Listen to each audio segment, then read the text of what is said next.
Good evening, race fans, and welcome back once again to the Alliance Sim Racing Supercar Championship, proudly supported by SolarGuard Saint-Gobain. And we find ourselves tonight for round 7, racing in the heart of Mexico City at the Autódromo Hermanos Rodríguez. I'm sure I haven't rolled my R's enough, but we'll give it another shot later on, I'm sure. This is a very, very new circuit to iRacing, but it is a circuit that is steeped in history and challenge in the real world. From the long flowing straights to the tight and very technical stadium section, it is a track that rewards bravery and precision in equal measure, and absolutely will do so here tonight. Before we do go racing, we take a moment here with Simple Racing Broadcast to pause for Remembrance Day. It's a time to honour those who have served and sacrificed for their countries, both past and present, and also a moment to reflect on the cost of conflict itself. It's a reminder that while courage and sacrifice are to be remembered with pride, the tragedy of war remains one of humanity's greatest failures, lest we forget.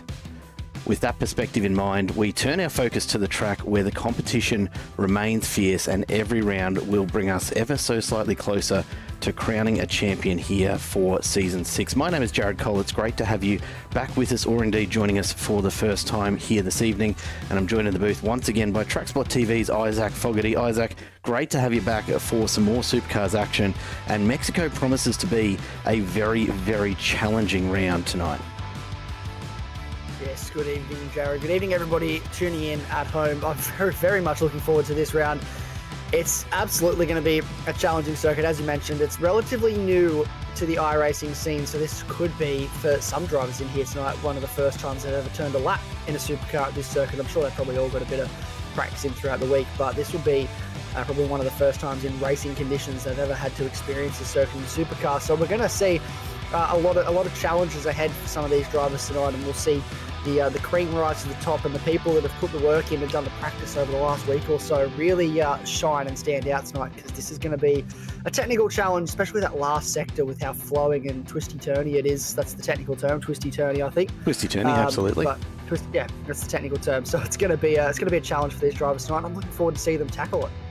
Yeah, and look, it is a very new track. We're racing tonight on the national circuit, which does count out just the last little, there's a little extension just off that bottom right-hand corner. If you're not familiar with it, definitely go take a look at the track. It adds a whole other challenge to it that I don't think is particularly necessary. This track is certainly going to be challenging enough. Before we do get underway with a bit of a rundown on what's involved, in case you haven't seen it, we'll take a look, as always, at our track preview with, of course, Simon Haynes getting into it for us in the SolarGuard Saint-Gobain car, and out he goes as he comes around the final turn onto the Recta Principale. This is a very, very long straight, plenty of time to get lots of speed up here, and a very, very heavy braking zone at the end of it with a sharp 90-degree corner. It's such a long straight, in fact, that I was expecting to almost be there by now, but it's only now that you jump onto the brakes, get it slowed right down and through this right-hander into the SS Moisés Solana. And I apologise massively to any Mexican fans out there who are just listening to me butcher the language right now as they come down onto the second of the big straights, the Recta Trancera. And you'll see just up here where we hit this right-hand turn, the track does continue off ahead for that little extension if you do go for the full circuit. But tonight we find ourselves taking this right-hand hairpin and into the S's. It's fast, it's flowing, and it's very, very hard to get it through here quickly in a Gen 3 supercar. As we see, Simon does a beautiful job before he makes his way through to the latter part of the S's. It's a long section. You actually run well off the track, as you see here. And we head onto this short straight, the Recta del Ovalo, which is in fact the one part of the oval layout of this track here in Mexico, and then into the Foro Sol. This is, of course, the stadium section, a very, very hard left hairpin, followed by an immediate hard right to get back out. Plenty of opportunity for error here. And then the final turn, the Peraltada, rather. I might get that the wrong way around every time. And that is a lap here at Mexico for this evening. It's a really, really tough track at the best of times, Isaac. And tonight we're going to see two very, very different approaches to this. We've got open qualifying going on right now. We'll go check out a little bit of the action there in a moment.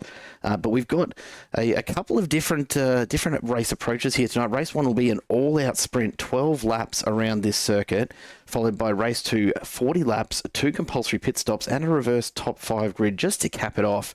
And of course, the usual fuel restriction of 60% in place. it's going to be a tale of two very different races tonight, I think. Indeed, it's very much the sprint, the tyre saving, the fuel saving. It all goes out the window, and it's just hell for leather for 12 laps. And then, of course, as you said, 2 compulsory stops in that second race. So I'd suggest we will probably see not as much fuel saving as you might do in a normal 40-lap race if there was maybe 1 stop. But I still think even with 2 stops, we're going to see a lot of guys trying to manage the tyre, manage the stop to reduce the amount of time they have to spend in that pit lane, because it is a relatively long pit lane here in comparison to the circuit. So there's going to be a lot of transit time for these guys tonight, trundling up and down that lane. So that's something they're going to have to think about as well. The reverse top 5 as well, not a whole top 10 like I think we've seen in the past in this season so far. So only the top 5, which is a bit of a different challenge for some of these guys, because we've seen some guys, they have a mistake early on in race 1, they can move forward and then they get back to like sort of 10th place, 9th place, and they're at the front. Now, if you get back to 9th or 10th place, you're going to stay there for that second race. It's only the driver that's in 5th that's actually going to start on pole for that second race. So there's that added challenge as well for those drivers that maybe are a bit unfortunate in that first race and make a mistake or two. And I'll draw everyone's attention, of course, to one of the other challenges that's a little bit harder to see when you do come into this Mexican circuit, and it is indeed the altitude that we're sitting up 2 kilometers and then some above sea level. Means that the air here is really, really thin compared to most of the tracks that these drivers are used to. What does that mean? If you thought a Gen 3 supercar had no downforce before, wait until you run it around the track at Mexico. There is no air, effectively, to push on these wings, and so very little downforce, much less braking grip available thanks to that downforce. The driver's going to have to be so careful here tonight. They're going to have to be super careful. There is, as you said, not a lot of air here to push these cars down, and well, I'm sure there was a bit of altitude testing done when they first tested these Gen 3 supercars in real life. There's not a lot that's been done to combat, because in Australia there's not really a lot of high altitude circuit racing that they have to do. I think Bathurst is one of the highest altitudes they go to, and that's not really anywhere near as high as this. So this is going to be the challenge, especially through that back section. So many twists and turns. You saw in the lap preview we got earlier just how much is required to throw these cars in through that section to make them turn, and how early he was turning. He was turning in so early, sometimes I thought he was going to hit the tyre barrier, but because of the lack of air and the lack of downforce, it actually just sort of goes quite wide of the tyre barrier. So that's going to be something that these guys have to think about tonight. Once they get into the dirty air as well, that's even an added challenge as well, because they're sitting behind a car with no downforce, with even less downforce, because they're riding behind the rear wing of another car. Yeah, absolutely, and that'll be why tyre management tonight is going to be so crucial, particularly in that second race, because we know the supercar tyres don't have a lot of time before they start to turn a little bit, and given how much the drivers will be relying on mechanical grip tonight, I suspect that's going to prove pretty challenging, especially for race 2. Let's take a look at the championship standings before we do go and take a look at the qualifying action as they enter almost the second half of the 20-minute open qualifying session. Right now, Wayne Walker is brilliantly poised for what remains of this season. We've got 4 rounds, including tonight, left to run. I think I can still count. I've had problems with that over the last couple of weeks, but I'm on the money tonight, I'm sure. This will be round 7, then of course 8, 9 and 10 to come beyond that. Wayne Walker sitting reasonably comfortably, 106 points out in front at the moment, and barring a pretty massive turn of events, you'd find it hard at this point to see it being likely that anyone's going to catch him. But take a look at the battle for the rest of the championship podium. Matt Vanderkraan holds just a 20-point lead over Dean Logsdale and Mark Poynton, who are tied on 1,277 points apiece. Jamie Dyke only 40 points further back in 5th. I can see a huge amount of change coming in that group before the end of this season. Oh, look, how they look now, that's not how they're going to look when we get to the end of you can't imagine it being, can you? December. No, absolutely not. There's no, I do not see any universe in which this stays exactly the same as it is now, because these cars, these tracks that we've got coming up, especially tonight, they're so challenging, and one small mistake, that's going to be so costly for these guys. So Matt Vanderkraan, he's going to have his head on a swivel tonight. He's going to be looking in his rearview mirror, because he is, it's very easy that he could be second here now and then leave tonight all the way down in even 7th place where Andrew Rushworth is. Yeah, absolutely. And look, don't count out the rest of the field either. Luke Allman and Andrew Rushworth fighting it out, only 1 point the difference there. Jason Bent's probably about the only driver in the top 10, or that top 8 rather, that has much breathing room behind him. So he'll be focused firmly forward. Jim Caperonis, not too far back, but it is going to be a bit of an ask to pick up 140 points from this stage. Plenty more battles going on through the rest of the field. As you can see, Stephen Varga just on the cusp of that top 10, as is Damon Fisher.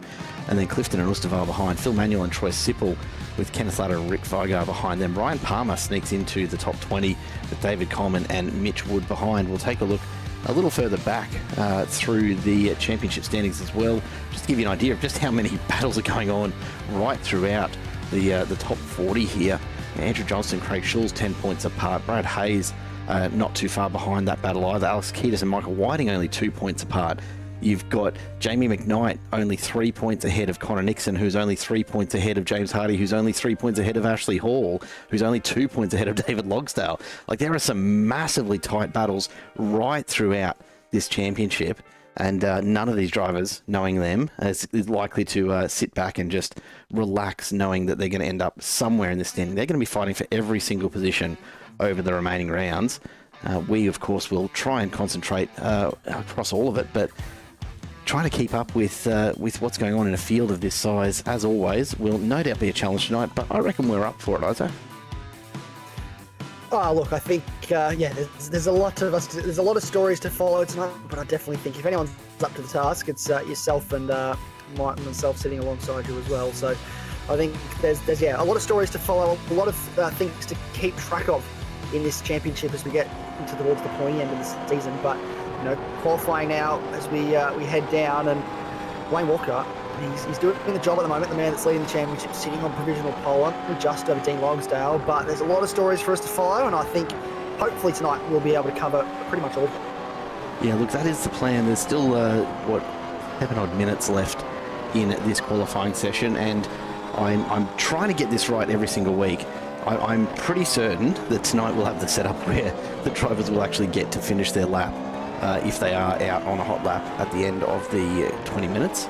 Now, that said, every time I think I've got it nailed, I've got it wrong. So we'll see how it plays out across the night. As always, virtually nothing in this. The top 15 separated by less than a second, and a whole bunch of drivers just outside 1 second difference from the leader. There is absolutely nothing in it as Dean Logsdale heads towards the line as well. He's not going to improve his time on this lap, but off for another attempt at it. He's actually, I take that back entirely. He has picked up a huge amount of time in just that last sector, it looks like, and that puts him up onto pole. So Wayne Walker, the position's almost reversed. And look, not hard to believe, there was only, about 12 hundredths of a second in it. Now it's reversed, 1300ths behind is Wayne Walker. Matt Vanderkraan, sitting in fourth, not a bad spot to be, but have a look at just how much of the track he's using now, although I suspect most of that was just getting out of the way, perhaps of another car, or just overrunning that corner exit a little.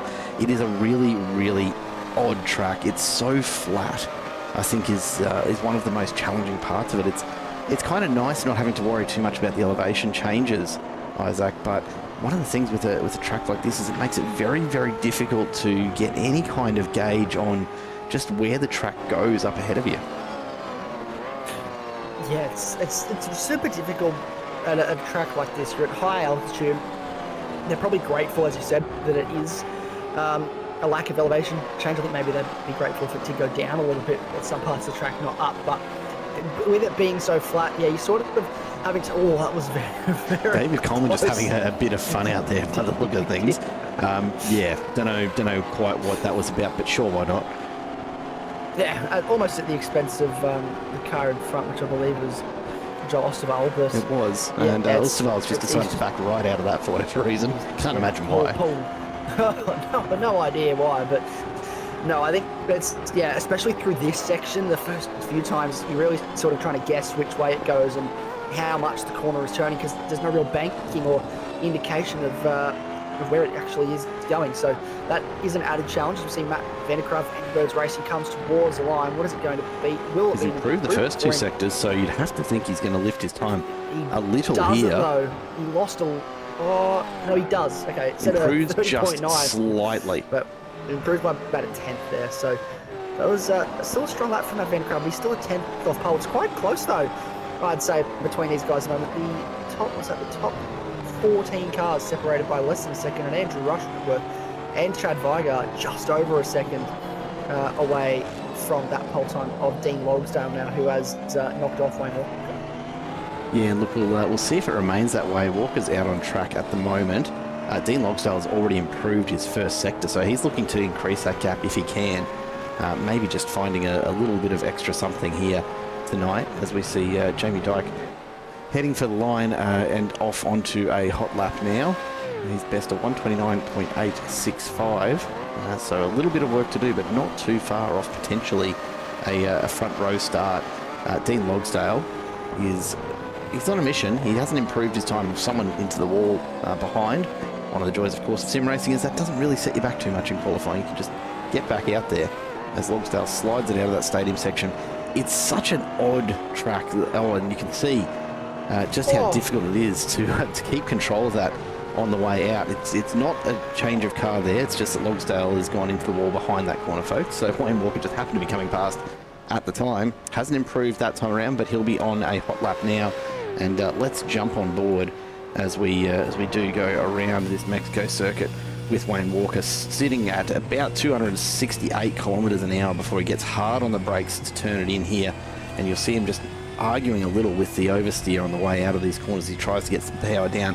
Got to go so close to those tyre barriers, and they're pretty intimidating. They're massive tyre barriers that do sit on the inside of each of those corners, but there's no mistake as to where you're meant to aim. So we get down the second straight, a slightly short one, and then this right-hand hairpin, again, getting very, very slow indeed, down into the 80k region before we start to make our way through the S's. And this is going to really challenge these cars tonight with a bit of temperature in the tyres. That back and forth, the constant shifting of that weight just exposes so many opportunities to just overstep it ever so slightly. And you have a look at the line you have to take here. That is actually the right line to be taking in these supercars, all the way out to the edge of the tarmac, even though the white line ends a long way before that. And then into this stadium section, this left-hander, it's caught me out so many times getting around Mexico when it was first released, having a bit of a play with the track. It is such a tight turn, and it really doesn't look it as you come in, but it just goes on forever. Yeah, it's a very, very long corner, and you feel like you're in it for forever, even. And even this straight, like, I feel like this straight is super long. You're sitting there at full throttle for the better part of 30 seconds in these cars, and it just feels like it's. You just feel like, am I at the end yet? Am I there? Goes and goes. Absolutely. And you're waiting. You're like, surely I've missed the braking zone, but you haven't. And then you get there and you're, oh, hang on, no, that's where the braking zone is. And too late, you've gone past it because you were too busy wondering where the end of the straight was that you missed your braking zone. But these guys, they're all clued in. They've got their braking markers. They know exactly where they need to stop. And this is really a test for these guys because it's such a, as you said, it's such a long circuit. The corners are long, the straights are long. It's flat. So I wouldn't call it the most exciting circuit for a race car driver in the world. I'm sure these guys are still having fun out there with, throwing the cars over the curbs and getting to, just put them through their paces a little bit. But I think when you get onto a straight like this, especially in the race when you're in a little bit of a train here, it's just going to be one big long train of cars rolling down the front straight, and someone's going to have to try and break the toe. But as soon as you do, you're leaving yourself vulnerable to everybody behind who's still in that toe. You see Dean Logsdale sets that purple sector, so we'll keep an eye on that as he gets close. Joel Lustovar looks to improve his time. Can he jump up from 13th? Not quite 1,000th of a second slower than Philo, but he'll stay in 13th for the moment. Let's see what Logsdale's got up the sleeve. One of the other things that people don't realise, of course, you come to this high altitude, you lose that downforce with the thin air, but you also lose power out of the engine. So I'm really interested to see tonight just what kind of a difference that could make to how effective the slipstream actually is. It's not particularly strong in these cars. See, I've got it wrong again. Honestly, Isaac, I give up. I don't know why, but iRacing just likes to mess with me. In any case, we are just about ready to go racing. I suspect that tonight what we might see is actually a little bit more of an effective draft because of that lack of power. you're really going to need to use that aero to try and get a little bit of extra pace down that straight, because you're just going to run out of oxygen for the car to actually push any harder. Let's take a look at the grid. Dean Logsdale and Wayne Walker line up alongside each other on row number 1 for our sprint race here tonight. Matt Vanderkraan and Jamie Dyke behind them. Then Sean Vandermeulen and Phil Manuel on row 3. Mark Poynton and Jason Bentz sit on row 4 ahead of Ken Ladder and Damon Fisher right behind them. That rounds out your top 10. Then Luke Orman and KFL are just missing out on that front 10, but still there on row number 6. Joel Esteval and Andrew Rushworth ahead of Ryan Palmer and Chad Vigar. Then Stephen Varga and Mick Clifton on row 9 ahead of Jim Capronis and James Hardy in 20th. Rick Vigar and David Coleman line up alongside each other with Craig Schulz and Troy Sipple behind them. Ashley Hall and Shane Cudby, then Brad Hayes and Andrew Johnston ahead of David Logsdale and Alex Kiedis. Tim Nicol and Brad Grant, your safety car pilots. Darren Walden, I don't believe, setting a time, so he'll actually start in 31st. The safety cars, unsurprisingly, won't be on the grid, and hopefully won't actually be needed tonight. Well, hopefully not, but you know, I'm a big fan of the safety car, and bunch the field back up, get everybody nice and close together. And what's the classic line? Safety cars bring safety cars, or safety cars breed safety cars, something like that. So I think it would be exciting if maybe later in the 40-lap race, when everyone's spread out a little bit, as a late race safety car, we bring everybody back together and close it all back up again. But we can only hope, I think.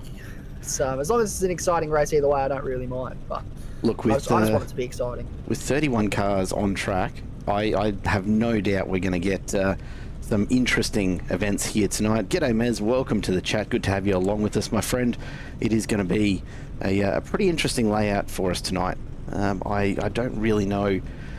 I don't quite know what to expect from it, honestly. I think excluding that little extension at the I want to say the southeastern corner, although it's only really as we look at the map. I'm not sure how accurate the north point is there.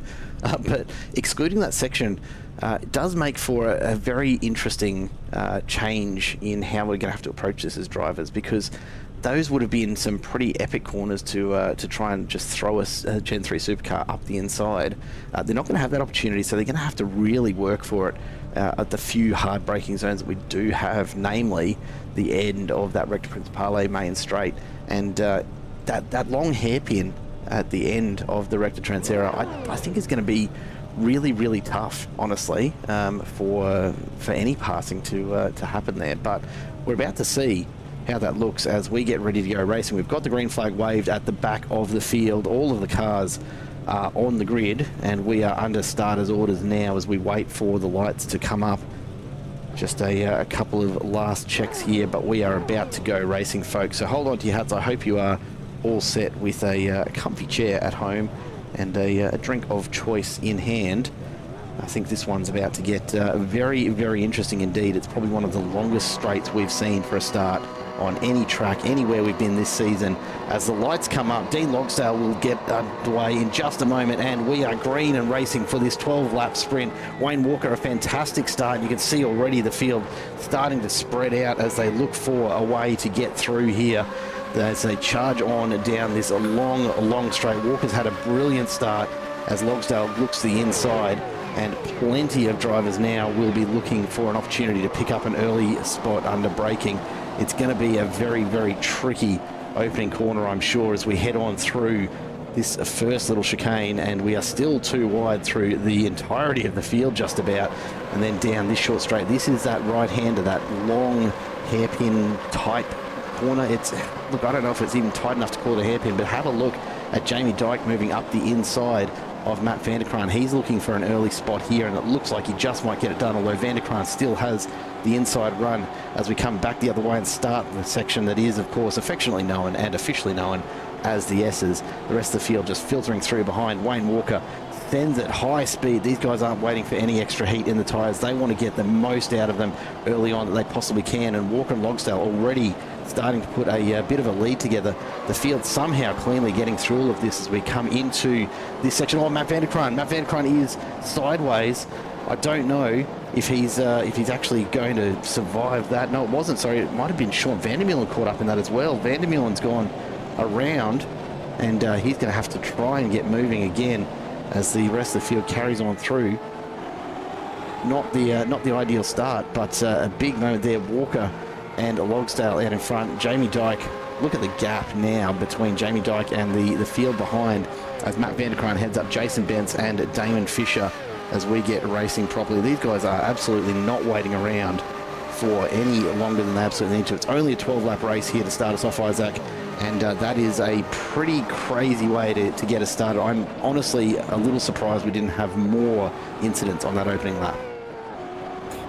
Yeah, it's actually surprising that we got away with as much as we did. I would have thought one of these little tyre bundles there, someone would have gone side by side just a little bit too much, and there might have been a little bit of contact with one another, and maybe someone ended up in that tyre barrier. But they all gave each other relative respect and racing room there, which was really good to see. This is Ryan Palmer going side to side with Rick Vigar.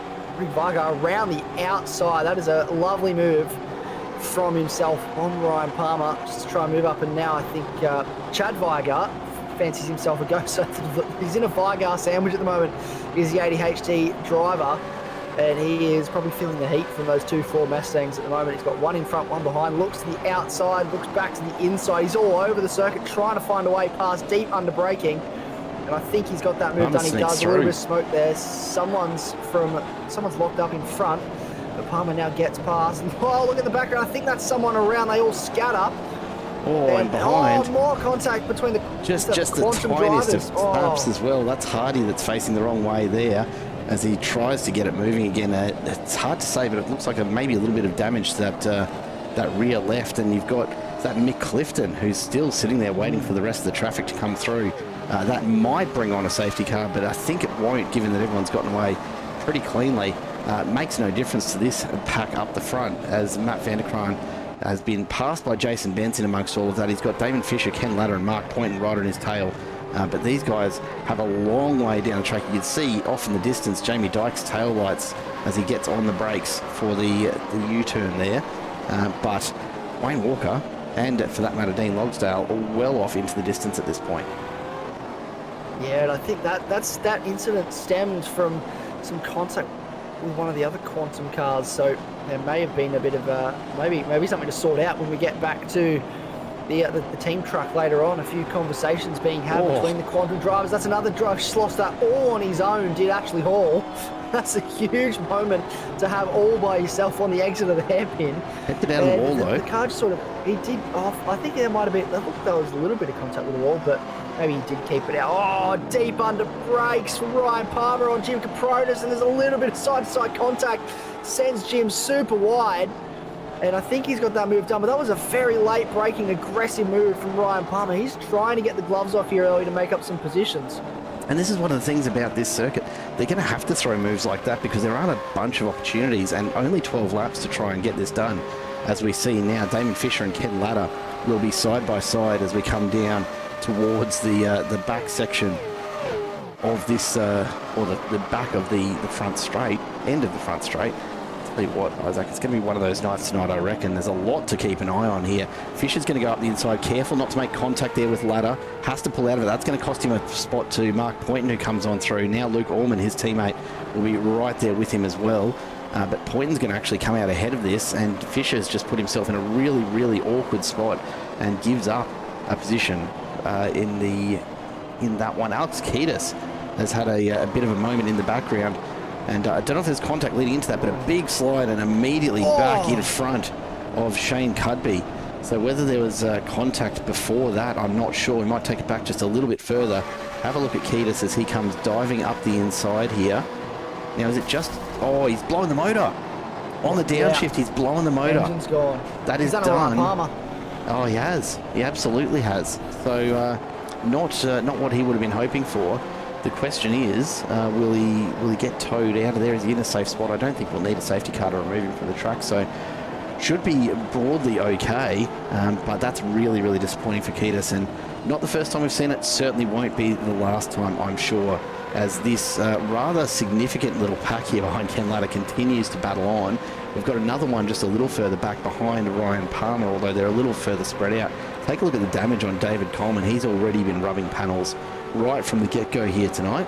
And further back again, Phil Manuel finds himself just tucked in behind Caofillo at the moment as they come down the main straight. Let's see just how much of a difference this bit of draft can make.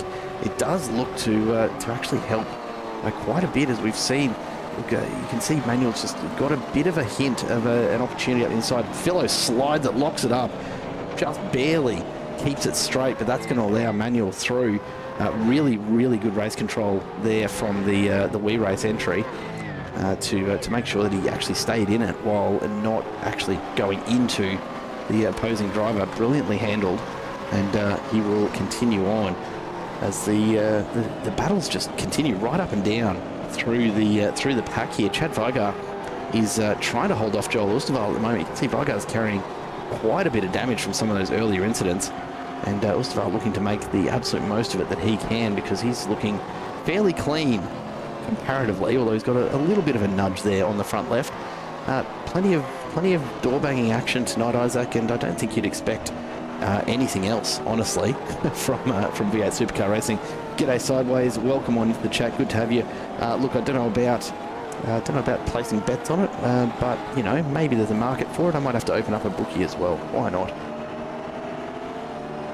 Yeah, I think we're going to have to open our own betting agency as a result, because I don't think Sportsbet are giving us odds on this stuff. So I think we need to. Someone's got to get on it. There's a lot of money to be made here, I think, in how these guys are racing at the moment. But it is super exciting. I saw earlier a note from the stewards. There was no further action between Ken Latta and Phil Manuel for the first lap of the race. So something happened between the two of them, which possibly could have been what led to all that contact between and what was eventually did happen to Sean Van der Molen. So that could have been the catalyst for that incident earlier on.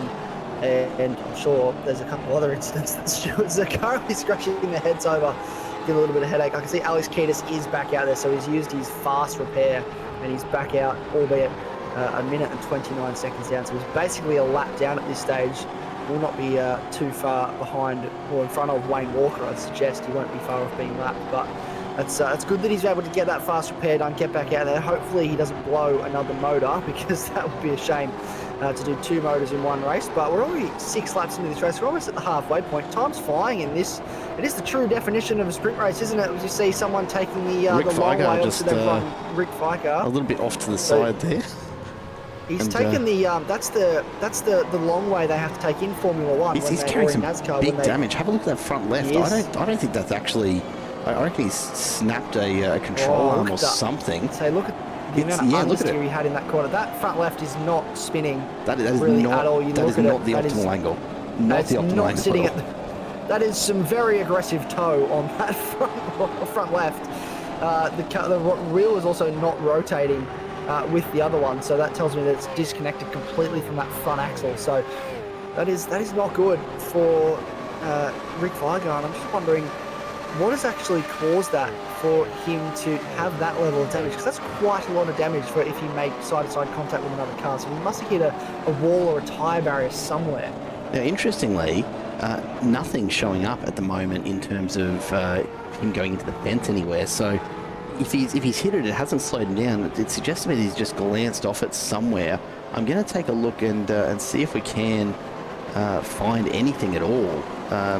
To kind of give us an idea of what might have happened there, but I don't know how lucky we're going to be, because it's like it's just come out of nowhere for Vigar. We might get lucky though. You never know. Just having a look at the moment through the background here as we watch this battle for 15th. The black flag now for Jim Caperonis. Now, whether that is I don't think it's been issued by race control by the look of things, although we might get there we go. There's the update. I stand corrected. Drive-through penalty for Jim Caperonis for the contact earlier with Stephen Varga. So yeah, there's plenty to keep an eye on here. Of course, we might see if we can pick something up here as we go just back a little bit further and see if we can figure out what's happened to Rick Vigar. It looks as though he's already got the damage at that point. Have a look at that front left. I think he's gotten to that corner and realised, hang on, there's something very wrong here, and that's why he's taken that exit. We might let's take it back just a little bit further and see what's happened, because I can't be sure, but I suspect he's hit just tapped something, maybe even this tyre barrier. It's got to be this tyre barrier. No, I've only got away with it. So this is the thing, there's not much you can hit here. It's got to be just up the road here as he gets into this braking section through this right-hander. And we'll see, I'm sure, in just a moment exactly what's happened. As he comes through pretty cleanly, all intact here, nothing to worry about at this stage. Oh, it's this tyre barrier, isn't it? There you go. It's got Bang! this tyre barrier. Oh! Just tried to cut it that little bit too fine. And just torn the corner off it. Yeah, that is huge contact, and that's what I was talking about. See a battle here with Cal Filmo and Troy Sipple, and I believe that's Stephen Varga at the front of this. It is little indeed. pack, but that's what you have to be careful about. This barrier just here, it's at such an awkward angle. Look how close they get to it, almost like a concrete wall on a street circuit. The closer you are to it, the faster and the better you'll be able to take the next corner. But if you get too close, like Rick Vigard did, that is going to absolutely tear the front left corner off your car. So, as that is Cal Filmo going up the inside, it's a very tight hairpin. He has to come back through. He's still side by side with Stephen Varga as they come towards the final corner. Stipple's going to go through. Now Stipple's going to go wide. through. Osterval picks up a spot as well. Osterval as well. So Cal Filmo, he's made a little bit of a mistake. He's run wide, caught on that outside line, and now he pays the price, losing 2 spots while trying to go for 1. And on top of that, he's just picked up a drive-through penalty for an earlier collision with, I believe it was Craig Schulz. So I don't know quite where that's happened, but it has happened, and unfortunately, it means that Philo will effectively be out of this one. We're on lap 9 of 12. Out in front, Wayne Walker holding a pretty commanding little gap at the moment ahead of Dean Logsdale, but 5.5 seconds back to Jamie Dyke is massive. We'll jump forward to Jason Bentz. He hasn't managed to shake anybody from this group. Matt Vanderkrant's still right there on his tail, as is Ladder, Poynton and Fisher. Look at him slide it on in to that stadium entry. Really just throwing these cars around. They know they don't have to be particularly kind. Tim Lawson calling out in the chat, you know, are we going to find out how significant the tyre wear is in the last 3 laps here? Honestly, I'm actually a little surprised at how quick these laps still are. The best time for Wayne Walker, a 1:30 dead. He's running a 1:30.86 on his last lap. So there's very, very little fall off so far. I mean, look, 0.8 is not a small gap in pace, but you know, we're certainly not seeing seconds off it, which says to me that these long straights are actually really handy in just keeping the temps down and keeping the tyres in good shape. As long as they're not throwing them too hard into some of these corners, they should get pretty good life out of them, you'd think. Yeah, you certainly think that there'd be pretty decent tyre life out of these, especially around here. Maybe the high altitude, the temperatures don't get as high, but I also could stand to be corrected. And I think with the times we're seeing though here, 33s, 31s, 34s, they're all over the place. I guess it just depends where you're running in the pack as well, what your pace is. But we're seeing some pretty good times. If I check, the fastest lap of the race is a 1:29.9 by Wayne Walker, and we're seeing, I think, relatively similar times in qualifying, maybe a 1:29, 1:28 even in qualifying. So we're actually not that far off the pace that we saw. So this sprint race especially has been good for them going as hard and fast as they can. We've got 2 laps to go at the end of this one, and Stephen Varga is sitting in 16th place at the moment. Joel Osterwald though, he is through on Stephen Varga. He's up to 15th place, and he's got 6 seconds to Chad Varga up the road, which I think is a big ask with this time to go. But I'm just seeing how many spots is he up in this race. Well, he's actually down 2 spots, so that earlier incident I think he must have had has cost him a bit. But Jason Bentz, he's up 4 spots. Andrew Rushworth, Ryan Palmer up 4 spots. David Coleman in 12th place, up 10 spots so far in this race. It's a huge effort.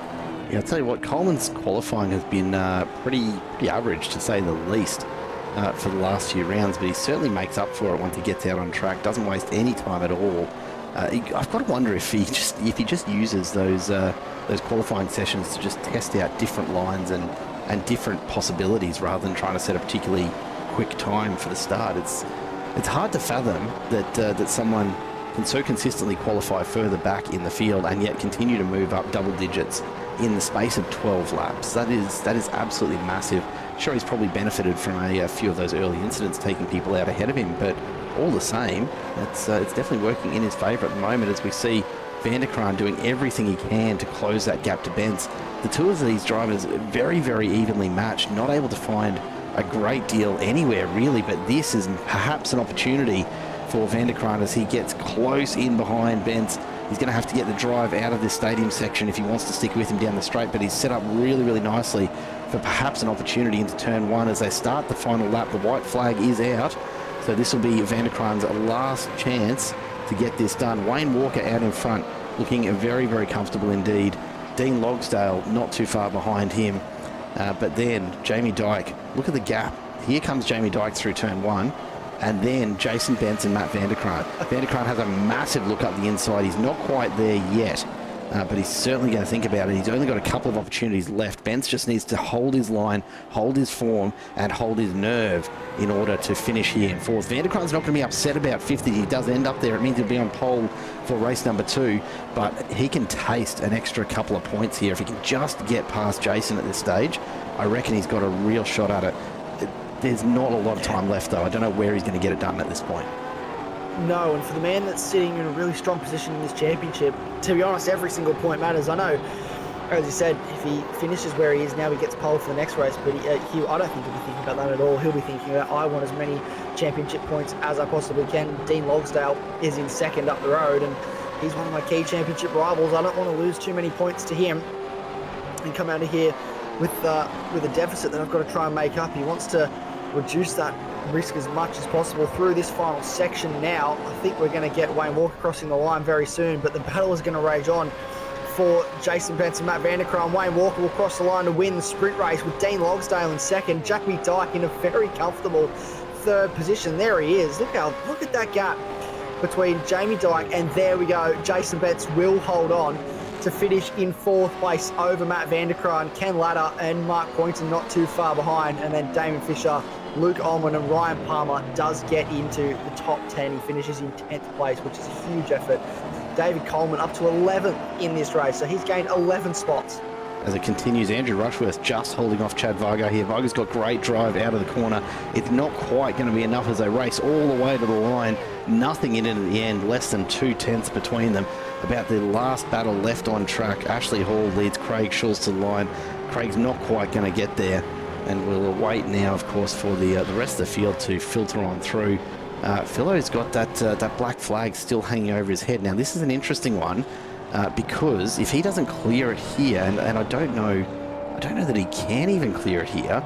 I think this is going to end up with a pretty significant time penalty. So have a look at it now. Finishing in 24th at the moment, but when we see the final results, I suspect we're going to see a very, very different story for KFLO as we cut to the race results. Let's take a look. Let's see what we've got. It's been a very, very, very fast opening race there. Only 12 laps. Wayne Walker, though, really did manage to reel in Dean Logsdale pretty quickly and then step out in front. 2.5 seconds almost the gap there to Logsdale. Jamie Dyke in third, a huge gap between himself and Logsdale, then a similarly sized gap back to Jason Benz, with Matt Van der Kraan, Ken Latta, Mark Point and Damon Fisher all pretty close behind. Luke Ullman and Ryan Palmer sneaking into the top 10 as well, with David Coleman just outside. Phil Manuel and Andrew Rushworth behind them. Chad Varga and Joel Osterwald, then Varga, Sippel and Hall ahead of Schulz and Brad Hayes. As we take a look just a little further back, Mick Clifton and Andrew Johnston, then James Hardy and Shane Cudby.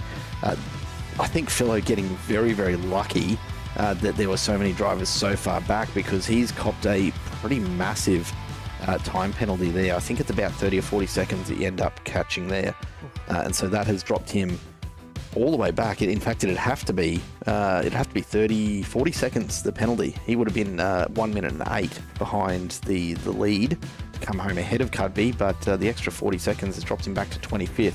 And it's only that extra lap that Vigar, Logsdale, Kiedis, etc. were back that has kept Philo that far up the leaderboard. He could have fallen a lot further back, so I think he's got to be reasonably happy with that, considering what could have been. I think he's definitely got away with a slap on the wrist, really, in the grand scheme of things. 40 seconds and you've lost one spot, so he won't be too disappointed about that. That's only 2 points, really, that he's lost in the grand scheme of things for not serving the drive-through, whereas maybe he would have only lost one spot if he did serve the drive-through. Who knows? But think that's definitely got away with like almost 5-second penalty as well for car 451 for flashing. So that's a car that's Van der Molen that's gotten himself a 5-second penalty just for fun for flashing. Look, I sincerely hope that they mean flashing his headlights. That's all I'm going to say, and we will look if Sean is in his usual race suit, we'll bring his camera up a little later. Isaac, you haven't had the pleasure just yet, but we'll go and check that out shortly. It's time for us to take a very, very quick break as the drivers get through their mid-race warm-up session. We'll be back in just a moment to take you through 40 laps here of Mexico as we see a 30-second penalty issued for car number 4. That is Shane Cudby for that major incident on lap 5. An interesting one. We must have missed that. There's a few more penalties floating on through as well. We will be right back after this quick break.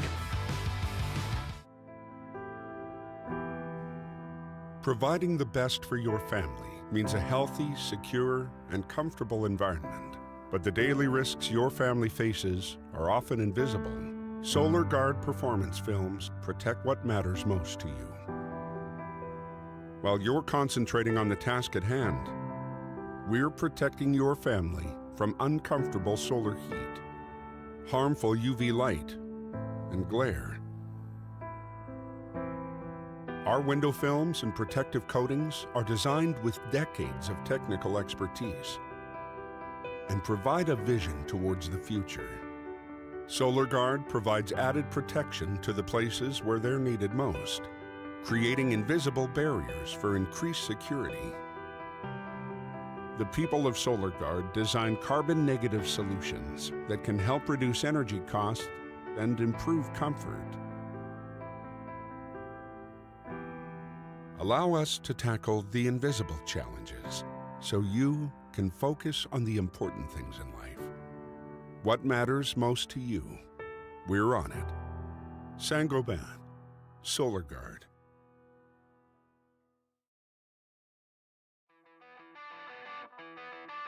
Well, welcome back, folks. We hope you've gone and refilled your drink if you need to, gotten another comfy pillow or whatever the case may be. Welcome on back to the Alliance Sim Racing Supercar Championship, proudly supported by Solar Guard Saint-Gobain, and we are just about ready to get gridded up for race number 2 here. A couple of things to note. The track temp has dropped massively, down from 33 degrees to 20 degrees, which is going to make for some much quicker times and some much healthier tyres as we get through this second race. Otherwise, not a lot has changed, except, of course, that we're now going for 40 laps instead of 12. We've got 2 compulsory pit stops and a reversed top 5. So we'll have to see what actually comes around here, Isaac. I'm really keen to see what lies in store here, because that sprint race shows us that it's not going to be quite as clear cut as perhaps we were expecting in this second race. I think that draft is going to play a much bigger part than perhaps we even anticipated down that main straight. Yeah, I definitely think we didn't really think the draft was going to be that much of a... Well, I certainly didn't think the draft was going to be that much of an impact on the player in this, especially at the high altitude. But apparently it's proving to be quite the catalyst, and we're seeing a few drivers take advantage of that, even on the smaller back straights. So it's actually been quite exciting as we now head over to the grid here, and I think this is a very exciting top 5 with the reverse. I'm really looking forward to how this race is going to go. Still 5 very, very quick names. Van der Kraan has the advantage of pole with Jason Bentz alongside him. Then Jamie Dyke and Dean Logsdale. Watch for Wayne Walker off the start, though. He hit an absolute cracker in race 1. Look for him to do it again. He's got those launches down, and Ken Latter alongside is no slouch either. The rest of the field will start as they finish. Mark Point and Damon Fisher ahead of Luke Orman, and Ryan Palmer still there in the top 10. David Coleman and Phil Manuel, then Andrew Rushworth and Chad Vigar line up ahead of Joel Osterval and Stephen Varga, with Troy Sipple and Ashley Hall on row 9. Craig Schulz and Brad Hayes rounding out your top 20. Mick Clifton and Andrew Johnston line up ahead of James Hardy and Shane Cudby, then Keo Fillo and Rick Vigar alongside each other. David Logsdale and Alcides behind them. Jim Caparonis and Sean Vandermeulen rounding out the top 30. Darren Walden will start from 31st. Tim Nicol and Brad Grant not coming into play in the safety car in race number 1. There's still time. I reckon we got pretty close with particularly with that blown motor for Alex Kiedis, I believe it was. he was just lucky to slide off the track, honestly, and not block it up at that point, and we would have absolutely seen a safety car for that. Thank you so much, Sideways. I appreciate the compliment, mate. We do try and put on a pretty decent show if we can.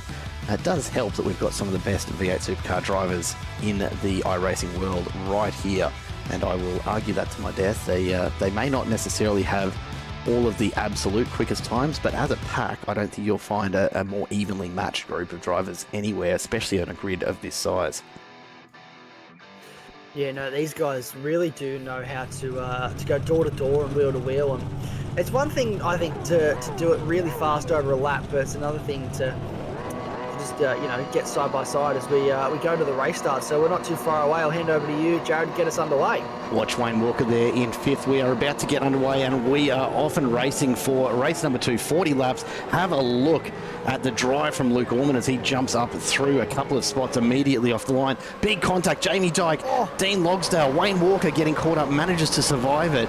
Have a look at this. That is not the start that any of these drivers will have wanted. This is absolute carnage on the opening lap, and this is the danger. Alex Kiedis just sneaks through there. David Coleman sitting sideways in the middle of the track.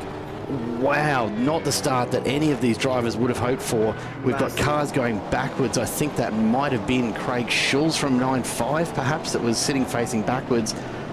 Not at all what we would have expected off the start, but just gives you an idea of how dangerous that opening straight can be. Out in front, Vanderkraan, Bentz and Fisher have survived, as has Wayne Walker by the skin of his teeth. And we do indeed have a safety car called. Unsurprisingly, we'll reset and get rolling again. So these guys will make their way around and line up behind the Soliguard safety car on the start of the next lap. It's, I tell you what, not a pretty start at all for most of the drivers in the field for that one. I'll tell you what, show me Wayne Walker's car. I do not know how that man has gotten through that without being cleaned up by A, another car, or B, the wall. He rolled out of the throttle super early there, was so patient trying to navigate that incident. I think he may have made a little bit of contact here or there with someone as we watch this. This is the catalyst. Up the middle, tries to go between the two of them, and he's just sort of caught between everyone there, isn't he? It's just sort of unceremoniously dumps Logsdale off to the side of the track and gives him a nudge out of the way and carries on. But and I think that there was that gap there between Bentz and I'm trying to work out who the other car that was there, but it was between Bentz and Jamie Dyke, and he just runs out of space. The gap between them diminishes. We've seen this so many times in touring car racing, in sports car racing, and it just, the gap diminishes, and all of a sudden there's nothing left. And Jamie Dyke, before you know it, is heading straight towards Jason Bentz, and then Jason Bentz is hitting Dean Logsdale, and then Dean Logsdale's facing the wrong way. He's actually having a little bumper kiss with Wayne Walker. Have a look at this one, though. Luke Orman just caught in the middle of it all. Cars absolutely everywhere.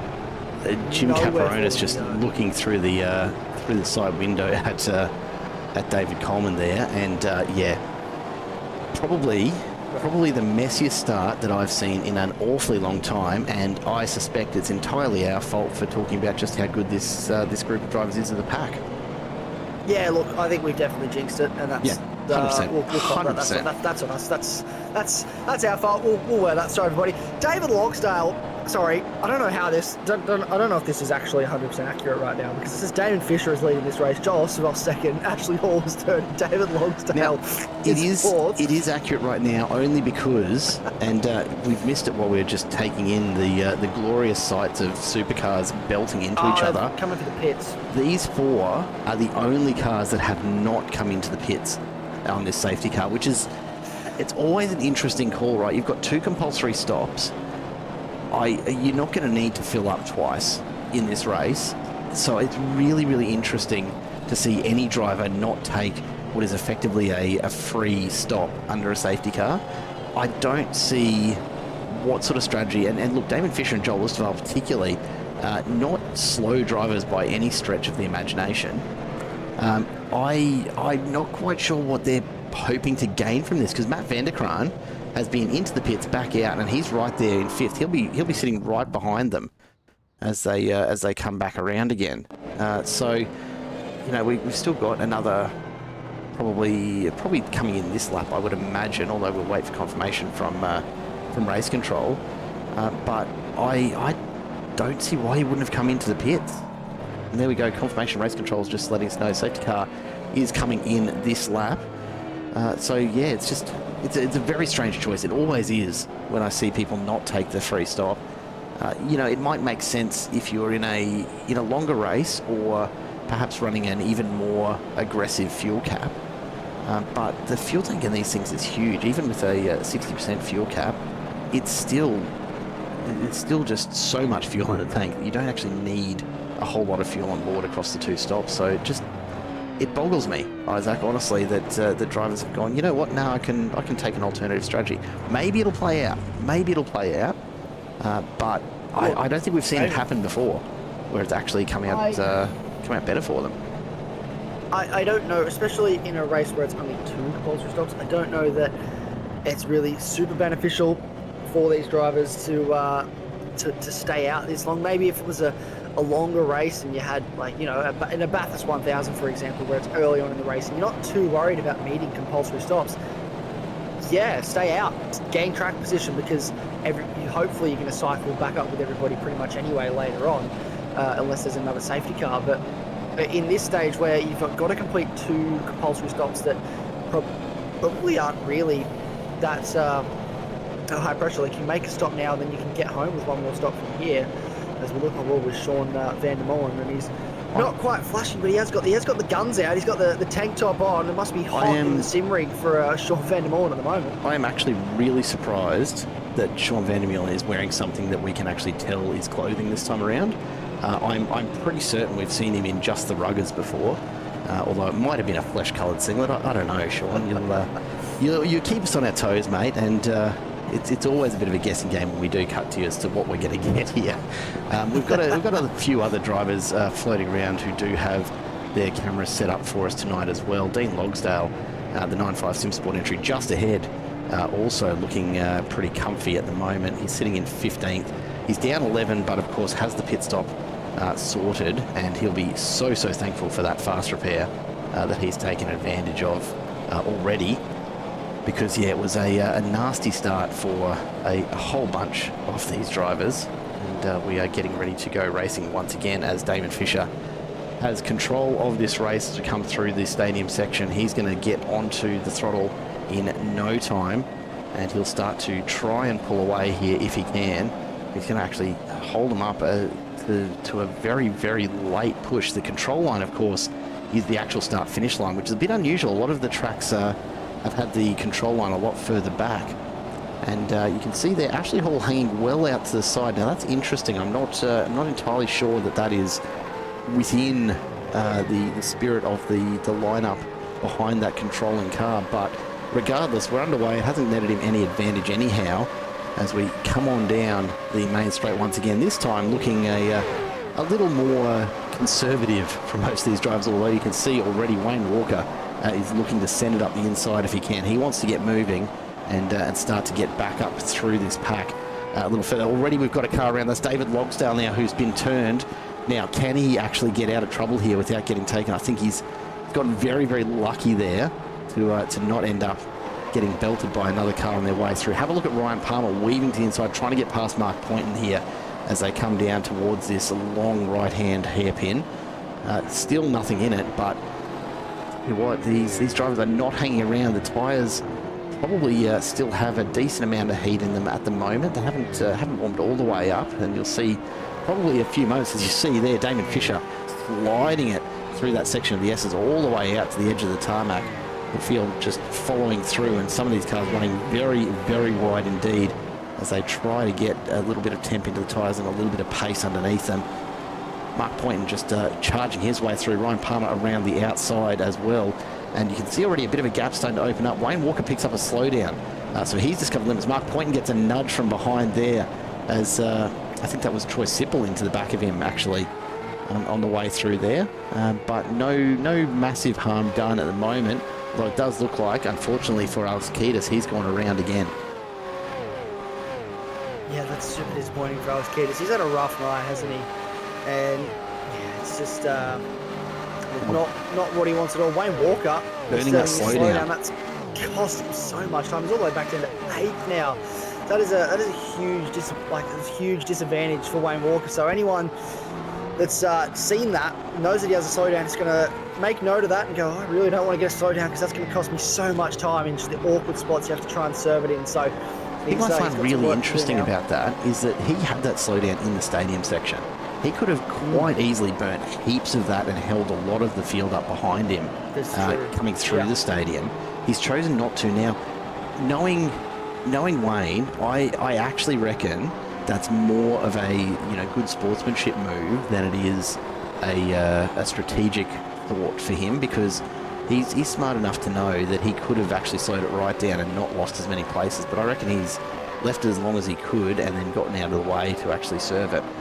Look, I could be wrong. Maybe he's just misjudged it a bit, as we see Ryan Palmer and Troy Sipple going side by side, as is Logsdale up the inside. Sipple's just there. Ryan Palmer's going to look around the outside, try and get back on the inside into this stadium section. At the moment, he's going to just have to slot in behind, although Sipple runs wide. Now Palmer's got a little bit of a run as they come back out the other side. He's going to have to give that up because Sipple's moving across and pushing him very quickly towards the wall, and back onto the main straight they go. Damon Fisher out in front, a 1:30.874, the clear air working wonders for his lap time. Ken Latta now side by side with Wayne Walker on the run down the straight, and no slowing down for Walker this time. He's going to push it all the way to the braking zone. He is battling hard here now. Wayne Walker trying to make up those spots. Ken Latta looks at the inside. We've got more cars side by side in the background. Troy Sipple being overtaken by Ryan Palmer there.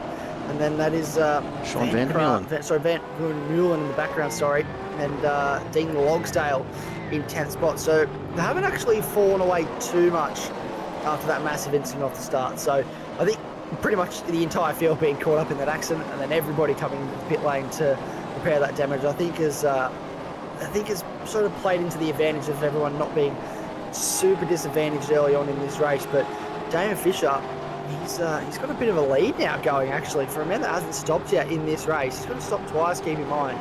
But another safety car in this race, he could really be in this, because he is sort of starting to walk away from Joel Osterwald and Ashley Hall, and then Matt Vanderkruijs is the first of the runners that have actually stopped in this race, and he's still trying to find a way past Ashley Hall. Have a look at this pack. We're watching the action a bit further back. This is from about 18th onwards. James Hardy at the head of a very, very long line of cars that includes the likes of Jamie Dyke. You've got Jim Caparonis, Darren Walden back here, Mick Clifton, David Coleman starting to make a bit of a move, although what an awkward spot that is for, it looks like, was that Andrew Johnston who got turned sideways there? It was.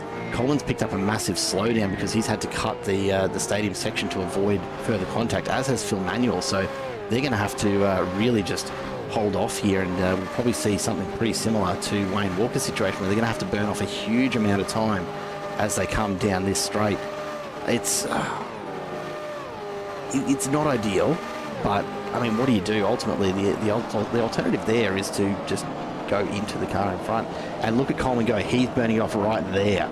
That's a much better choice of spot to do it. He's only lost one spot, and he's going to be able to push Hayes all the way out to the wall and probably retain that one, although he does have Philo and Schulz right on his tail as Hayes looks to the inside. David Coleman, though, will have the pace down into this corner, and he will maintain 24th for now. The pack behind him, though, all keen for an opportunity to get through. Further up, Sean Van der Meulen has a little bit of a gap to this pack. Luke Allman at the head of it with Sipple, Varga, Rushworth and Cudby all fairly close behind. You can see Van der Meulen and Ashley Hall going side by side into the stadium section. Hall's on the inside for this one, but Van der Meulen's going to find himself back on the inside for the hairpin and much better position, so he should retain that lead for the moment. Just needs to get the car pointed in and back out the other side. Does so beautifully. This train really started to come together in what will effectively be a battle for 11th that stretches back, look, you'd have to say all the way back to 20th at the very least. Yeah, this is a huge battle, this battle pack that is going on at the moment. It's definitely keeping everybody on their toes, because any mistake here from anybody is going to cost you a huge chunk of time. Side by side for Luke Ullman and Ashley Hall, and he now finds his way past the Quantum Racing driver Oh, a little bit on the curb there. Trying to switch back there to Ashley Hall.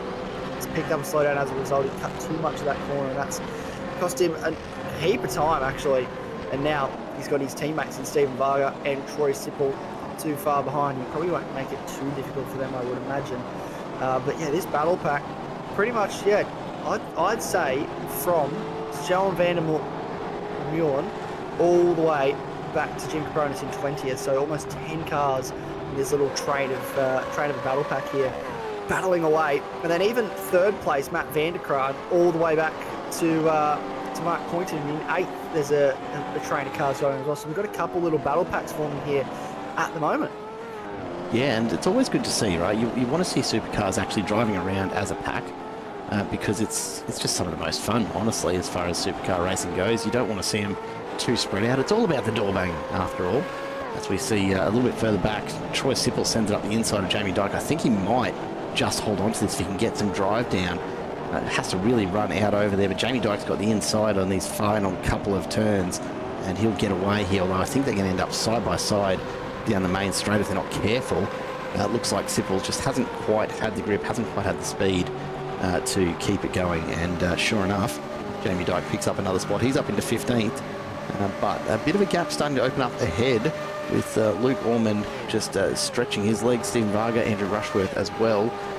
Looks as though we might have had a bit of a moment for Ketis Schultz and Phil Manuel on that last lap, or perhaps a little bit earlier. We'll go back. We'll have a quick look at that and see if we can pick up just what has happened and if indeed they were all involved in it together. So Ketis gets a big nudge there, goes into the back, and then comes back across. How's that for a little bit of karma almost for I think it was Phil Manuel.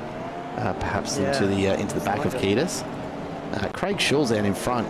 Unfortunately, just enough of a nudge to unsettle the rear, and he goes around. Almost though, almost the perfect spin, and picks it up and just drives away. It's look, I don't know. I'm still trying to process. It does happen. Phil Manuel, he just sort of just could have cleaned up with the back of him, and then I thought he actually got away with it for a little bit there, and the camera cuts away and it pans, and there he is just sitting there. And yeah, so this is we'll go back to what's happening on track at the moment. I believe this is Jim Capronis trying to find a way past Troy Sipple. So this is look at this battle pack. I mean, it's just continuing to grow. So we've now got all the way down to I'd say that's David Coleman in 21st as part of this battle pack as well. But the gap between Jamie Dyke and James Hardy is starting to grow. It's almost at 3 seconds. So these guys are trying to push as hard as they possibly can at the moment. We're only 10 laps into this race. We haven't even got anywhere near the halfway point yet. We're about a quarter of the way through this race, and so far there's been so much action that's happening on track for these guys. We've had a massive pile-up. We've already had a safety car, which we thought we would see, but I don't think we thought we'd see it in that fashion. I wasn't expecting it on the straight from the start. Yeah, that was a bit unexpected. You know what I'm really interested to see here is when we are going to see the update of the penalties start to flow through, and sure enough, there it is. Wayne Walker determined at fault for the incident that set off all of that earlier on, and look, not too surprised considering he kind of jammed the car in the middle, and yeah, look, a tough call for race control. Maybe you could have called it a racing incident, but and a big moment there for looks like Ashley Hall just getting it all sorts of wrong and into the wall, so he's going to have to just try and get that thing back to the pits if he can. Yeah, look, Walker's going to have to serve a drive-through. It's not going to cost him a huge amount of time, but it is going to set his progress back. That is great news for the likes of Matt Vanderkraan, for Ken Latta, for Jason Bentz, Dean Logsdale in 8th as well. That is all really, really good news for them, because Walker may be quick, but he's still going to have to fight his way all the way back through the pack to make sure that he stays in touch in terms of points. He's back out from his drive-through now, finds himself in 15th place, but with a bit of a speed disadvantage as Jim Capronis gets past, as does James Hardy, and so Walker now back in 17th and in some clear air for the moment. Have a look at this behind though, as we see Mick Clifton take a big look up the inside of Sipple, who's, you got to give it credit, Sipple is doing a pretty good job in terms of car control with a very, very mangled front end on that Mustang. He's doing a wonderful job. with the amount of damage. And I think the fact that there's no altitude here, so there's lack of aero, is actually helping him with that front end damage. So I think we're actually seeing, even Wayne Walker, we're not actually seeing that much of a deficit, if you will, with the lack of aero, because it doesn't matter too much around here. It's more the straight line speed, and the altitude means that the panels doesn't create as much more downforce as it would if it was bent. So I think we're seeing wins, mate. really Small good job. wins. Yeah, small wins, exactly. Small wins, and you got to think these cars are definitely struggling at such a high altitude, and because they're requiring a lot more air, and the air is a lot thinner. But on the upside, if they do damage them, like some of them have, it's not actually affecting the aero that much. So upsides and downsides. Absolutely. Ken Latta at some point there managed to sneak past Jason Bentz. I think perhaps a bit of a misstep for Bentz. We'll go back and take a quick look, see if we can pick this up. And it looks like Latta just got the better run under brakes. And then side by side, and Bentz just ending up in behind. That was actually a beautiful move from Latta. He placed himself perfectly there, and Bentz had no real option but to let him on through. So they're going to continue to battle over third and fourth, which gives Matt Vanderkraan just a little bit of breathing room up ahead.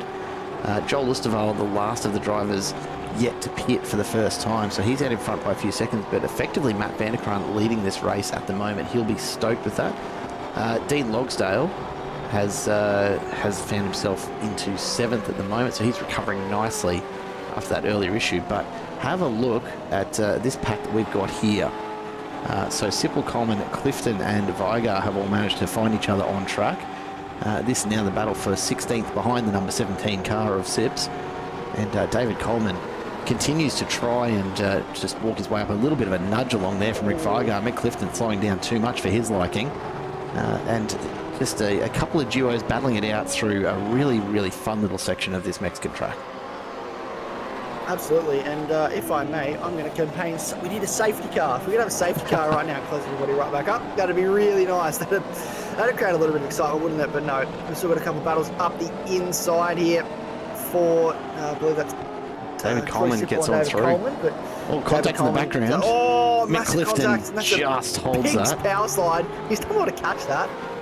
Yeah, I'm surprised that they didn't both end up in the wall. Sips will be a little frustrated that he's lost the drive out of the corner, that he could have stayed perhaps with David Coleman. But good news for David Coleman, because he's just going to walk away into the distance. And Sippel will now have this pack of 4 behind him. Rick Vigar, Mick Clifton, Brad Hayes and Keo Philo all there. Big lock-up from Mick Clifton. Philo just gets out of the way and avoids contact in the background. And Clifton well off the inside of the track there, has to really back out of it to stay. Oh, there's a moment for is that Rick Vigar, who's just overcooked it by the look of things, and he's going to drop to the back of this little group and find himself in between them now. Darren Walden and Damon Fisher looking to close the gap behind. Philo's come out ahead of all of this, and Brad Hayes now looking to make the move on Clifton if he can. Plenty more going on throughout the field, but this is one of the bigger groups just for the moment. James Hardy a little bit further up, you can see side by side with Wayne Walker, who's trying to make his way back through the field. Hardy's not going to make this easy for him. He takes the inside line, defends on the way into the stadium section, and here they come into that hairpin. Hardy, you can see, is playing a very, very defensive line at the moment, really holding Wayne Walker up here, and not surprised to see it, honestly. You don't have to give him a way through just because he's wearing the number 1 on the side of the car, and Walker he's going to have to earn this one, because James Hardy not interested in giving up 14th. Yeah, he's going to make him work, and as you said, just because you have the number 1 on the door doesn't mean everybody's going to move out of your way. And he's learnt that. I think he's learnt that throughout this season. He definitely knows that he has to work for it. No one's just going to get out of his way. I don't think Wayne Walker is ever the character that will expect anyone to just move out of his way. He very much likes the hard racing. He likes the challenge. He likes to work for it. He doesn't like to be handed things. Does this man, as evidenced by his slowdown earlier when he just got out of the way on the front straight, let everybody go. I think he was displaying good sportsmanship and just doesn't want to be handed a win, doesn't want to be handed a position, and he will expect nothing less from James Hardy than to fight tooth and nail for this position. Provided there's no contact, there's no sad people at the end, and no one's going crying that they've been hit. That was a little bit hairy through there. They got very close, and it's cost Wayne Walker a little bit of time. James Hardy goes around. James Hardy goes around. He's into the wall. He's trying to carry more speed. And there you go. The heavy contact into the wall. The damage on that car, very, very obvious. And so David Coleman's going to look to pick up a nice easy spot. He decides to just tuck back in behind, but you'd have to think that Hardy's got to think about bringing that one in for a repair. I don't know if he's got the fast repair up the sleeve or not, but hey, it's one of those things. He's been battling hard with Wayne Walker as Walker comes in for his second stop, so he's looking to take it all the way home from here. By the look of things, although no, I stand corrected. Sorry, no, this will be his first stop because the first time through was a drive-through. Oh, so he's served the drive-through. He served the drive-through, so that should be his first stop. I don't know. I believe he did serve a stop before that as well, so this may actually be his second stop plus the drive-through. Yeah, actually, I think you might be right because he did have 16 seconds at the base, so he's actually going to look at trying to take 25 laps home, which should be fairly straightforward. But yeah, it's probably not what we were expecting as we see Troy Sipple and Rick Vigar. Of course, these two managed to find each other and start a little battle out on pack. Vigar getting the best of Sipple for the moment. Speaking of nice little battles, something we missed just a little bit earlier, Sean Van Meulen and Ryan Palmer. Look, a bit of separation now, but have a look at this little moment where they do swap back and forth here. Van Meulen up the inside of Palmer, just forces his way through. Palmer back on the inside. A little bit of rubbing of panels there, and Van Meulen has to back on out to just stay on the line. But you can see that these guys just don't give any quarter at all. If you're going to go alongside them into a corner, they are absolutely going to stay right there in the position that they've earned and make you fight for your way past. Yeah, they are absolutely going to make you work for this. And I think, a little bit of side-to-side contact there between, I believe that's Fisher and Sipple. Yeah, so Sips is starting to struggle a bit by the look of it. I don't know if it's the damage or the tyres are just starting to really let go on him. Aero, little bit of everything, maybe just a little bit, getting a little bit impatient out there. Maybe he's pushing that car really hard, just trying to extract as much time as he possibly can out of it. And with the front end damage, it won't be a lot, but he'll still be feeling it in comparison to everybody else. It won't have as much effect as it would at a lower altitude circuit like Sandown or Brands Hatch or something like that. But he's definitely going to feel it. He'll just see cars coming out of the pit lane. That's something else they're going to have to navigate, trying to go for moves down that front straight. You've got to be aware of cars coming out of the lane. Don't want to clean someone up on the exit of the pits. No, absolutely not. And some of these drivers, starting to just get themselves sorted in terms of their pit strategy. Just taking a look up and down the timing tower at the moment. Obviously a bit awkward with that very, very early safety car, but you can see that Jamie Dyke and David Coleman have both completed 2 stops. Now, I'm relatively certain that those will both be stops that do count towards the compulsory number, but I'm not entirely sure of it at this point. I suspect there might be a little something off there because we're saying that they've pitted twice and that their second one was on lap number 2. Doesn't sound right to me. So I think they'll probably come in again at some point. Realistically, the leader of this race, as far as I can see it, is actually, it could well be Dean Logsdale at this point. Sitting in 18th at the moment, but he appears to actually have two legitimate stops recorded. So he's coming on lap 15. Can he get home from here? That's the question. Well, that is the question. Look, there are certainly other drivers that have just come in. Joel Osterwald ahead came in on lap 15 as well, but that's his first stop. So he's got to make another one at some stage.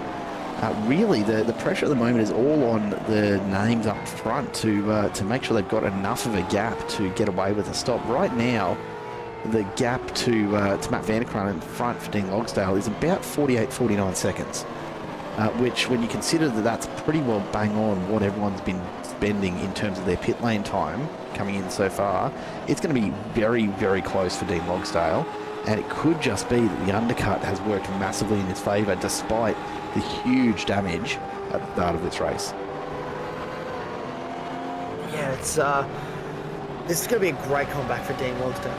Just to even finish on the podium, I think at this stage, if this is it for him, and he is coming back through this field, and he is, as you said, the projected leader of this race, as we see Bjorn battling with Brian Palmer. I think this is especially considering a lot of these cars were sideways, backwards, all sorts of the wrong way on lap 1 down this front straight. Sean Van Meulen, look at him working away in the cockpit there, just trying to get the car to the apex. That was a really nice move actually on Ryan Palmer to move himself up in the 5th place. Car 107, and 82. So that is Phil Manuel gets the drive-through. Phil Manuel drive-through for contact with Alex Kiedis. So he does get the drive-through for a contact we saw a little while ago, as we see more cars also coming to lane. So I think that's a great comeback drive. There's a lot of drivers in this field, though. Matt Vanderkraan looking pretty strong at the moment. He's out in first. He could also be a strong contender for this race. Do not count him out just yet.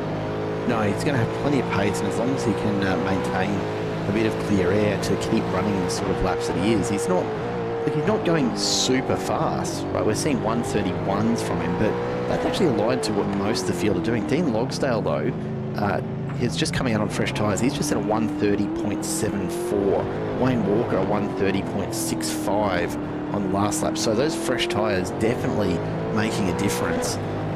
You really do get such a boost out of the first few laps on a new set of tyres on these Gen 3 supercars. So, Dean Logsdale moves up another position as Damon Fisher rescues himself from a trip to the wall, I think. Not a huge incident, but just got it a little off the beaten path and needed to slow it right down. Logsdale is absolutely on the move. A 30.74 on his last lap is the best so far, and that's with not even the freshest of tyres. He came in on lap 15, so these are 3 or 4 laps old. You usually expect him to be a little bit past their best times after the first couple of laps. It doesn't take long at all to get past their peak. As he comes across the line and runs at 30.46, so he's just getting faster and faster. I think he's listening in, and he knows how close he is to Matt Vanderkraan for Vanderkraan's second stop.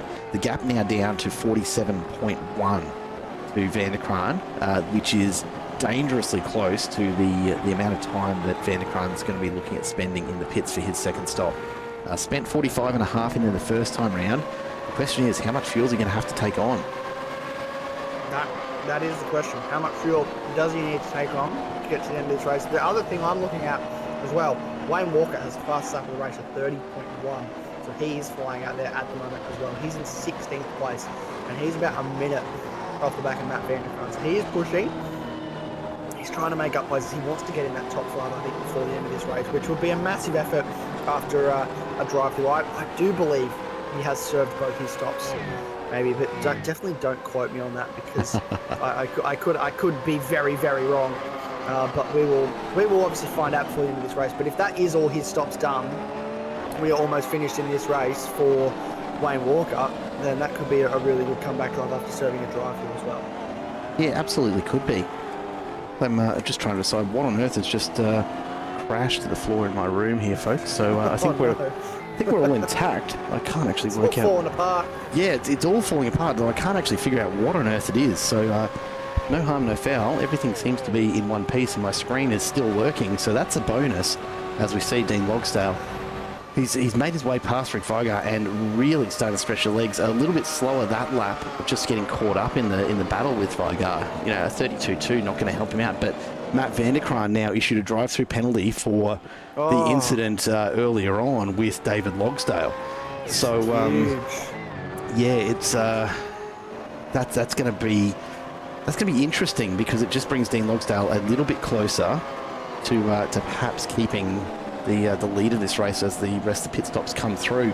G'day Ninja, you snuck on in here. Sorry mate, didn't notice you soon. Welcome on back. It's been an absolute cracker of a couple of races. The first race was a brilliant sprint, and yeah, certainly the start of this race was less than ideal for a whole bunch of drivers, let's say.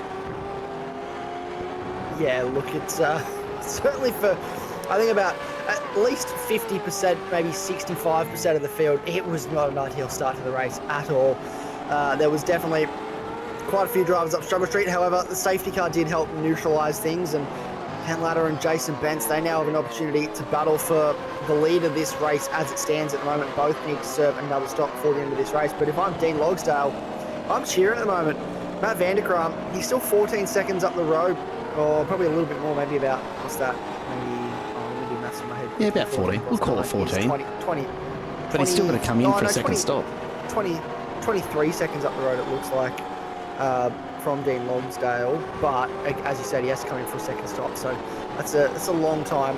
I think he will lose out maybe even to Wayne Walker here, potentially by the time he served that stop. So super frustrating for Matt Vanderkram, but Dean Logsdale, I reckon he's in the driver's seat now for this one. Yeah, he's certainly well placed.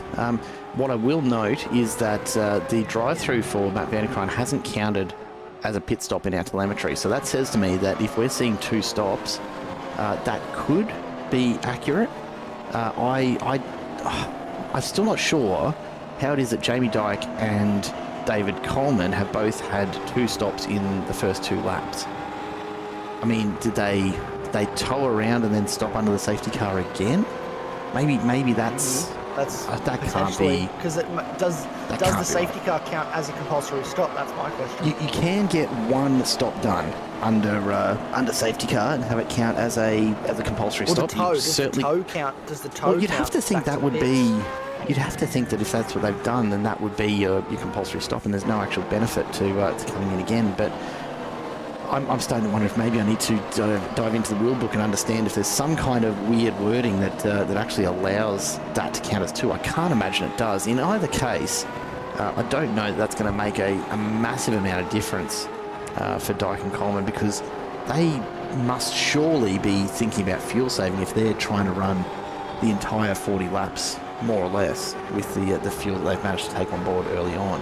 40 laps is not a massive distance, but when you do only have a 60% fuel capacity, which is limited for these races, then yeah, that's a big ask. Ken Latta and Jason Bentz, no such issues. They both take a slightly different line there on the way into the stadium. But yeah, it's the one to watch here, I think, still must be Dean Logsdale. Oh yeah, I do not think we're going to see anyone but Dean Logsdale, barring any major issues. I think we're going to see Dean Logsdale comfortably, at least when the stops play out, be in the lead of this race. If not, he's going to be extremely close to the lead of this race with Ken Latta. He's going to invite himself into that little battle pack that Ken Latta and Jason Bentz have. But I think he's positioned himself very well after that early incident when he had massive contact. He was facing the wrong way. He was essentially, they were having a little driver-to-driver face-to-face, him and Wayne Walker. They were waving to each other from the cockpits of their car, and then now he's looking like he's in contention to pretty much lead this race once everybody works out their stops. So that's a really, really good effort from him, and a wonderful drive.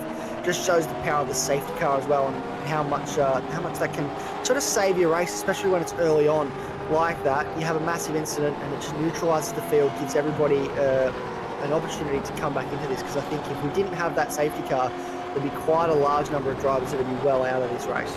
The counterpoint to that, of course, is the worst thing that can possibly happen for Dean Logsdale right now is another safety car, because he's in such a great spot as a result of that first one. A second one would absolutely decimate his lead that he holds, as we take a look. Look, Dean Logsdale effectively leading the race post pit stops, you'd have to think. Chad Vigar in 11th is probably sitting in second, with Mark Poynton in third and Wayne Walker behind that. Unless, of course, Jamie Dyke and David Coleman are legitimately both on a massive fuel save and it does count as their 2 compulsory stops done, in which case Jamie Dyke and David Coleman are the potential race leaders there. I still don't think that's quite accurate in our telemetry, so we'll keep an eye on it anyhow. We're watching this battle further back. Damon Fisher and James Hardy have been having a bit of fun here, but have a look at this 3 wide down the straight. Sean Vandermeulen is not in this particular little battle here. He is a lap up on both of these cars, so Sippel and Kiedis are just fighting it out between each other for 21st and 22nd, and Vandermeulen's just said thank you very much on my way through. Behind him, Ryan Palmer is going to want to come past these 2 as well, so you can see Kiedis just getting out of the way and Palmer allowed to just scoot on through. Sips will be watching his mirror to do the same in the not too distant future, I'm sure. but it gives you an idea of just how much of an impact that early incident has had on the overall field. I don't think I've ever seen this many cars at just past the halfway point of a race a lap down. Kiedis, Walden, Brad Hayes, McClifton, Logsdale, Hall, Manuel, Cudby, Caperonis, Andrew Johnston, all at least a lap down. It's not been a good race for quite a number of drivers. No, it has not really been a good race at all for quite a large number of drivers. I think it has not been a good night overall for Alex Kiedis. I don't think he has struggled all night. Pulled up the engine in race 1, and then the contact with Phil Manuel in race 2. Bence is in. Certainly, Bence is in. So I was just looking at lap times as well. The fastest car on the last lap was actually Wayne Walker with a 31.1. The next fastest car with a 31.2 was none other than Dean Logsdale. Jamie Dyke and David Coleman are about a second slower at the moment per lap with a 32.2 and a 32.3 respectively. So they are definitely doing some sort of fuel saving, and it means that Dean Logsdale is actually closing in quite quickly on David Coleman in front. So there is the potential that they could be going to the end here, but they're doing a lot of fuel saving, and they're costing them a lot of lap time to do that at this stage of the race. And whereas Wayne Walker and Dean Logsdale, they are pushing to make sure that they can try and catch up and get themselves in contention at the end of this race. Looks like Logsdale's actually lost a decent amount of time on just getting caught up behind some of these other cars, because he's coming out. Jason Bence is 4.5 seconds still up the road, so Logsdale probably not quite as well placed as he perhaps could or should have been as we ride aboard as he gets through this first chicane. But still in a pretty good spot overall.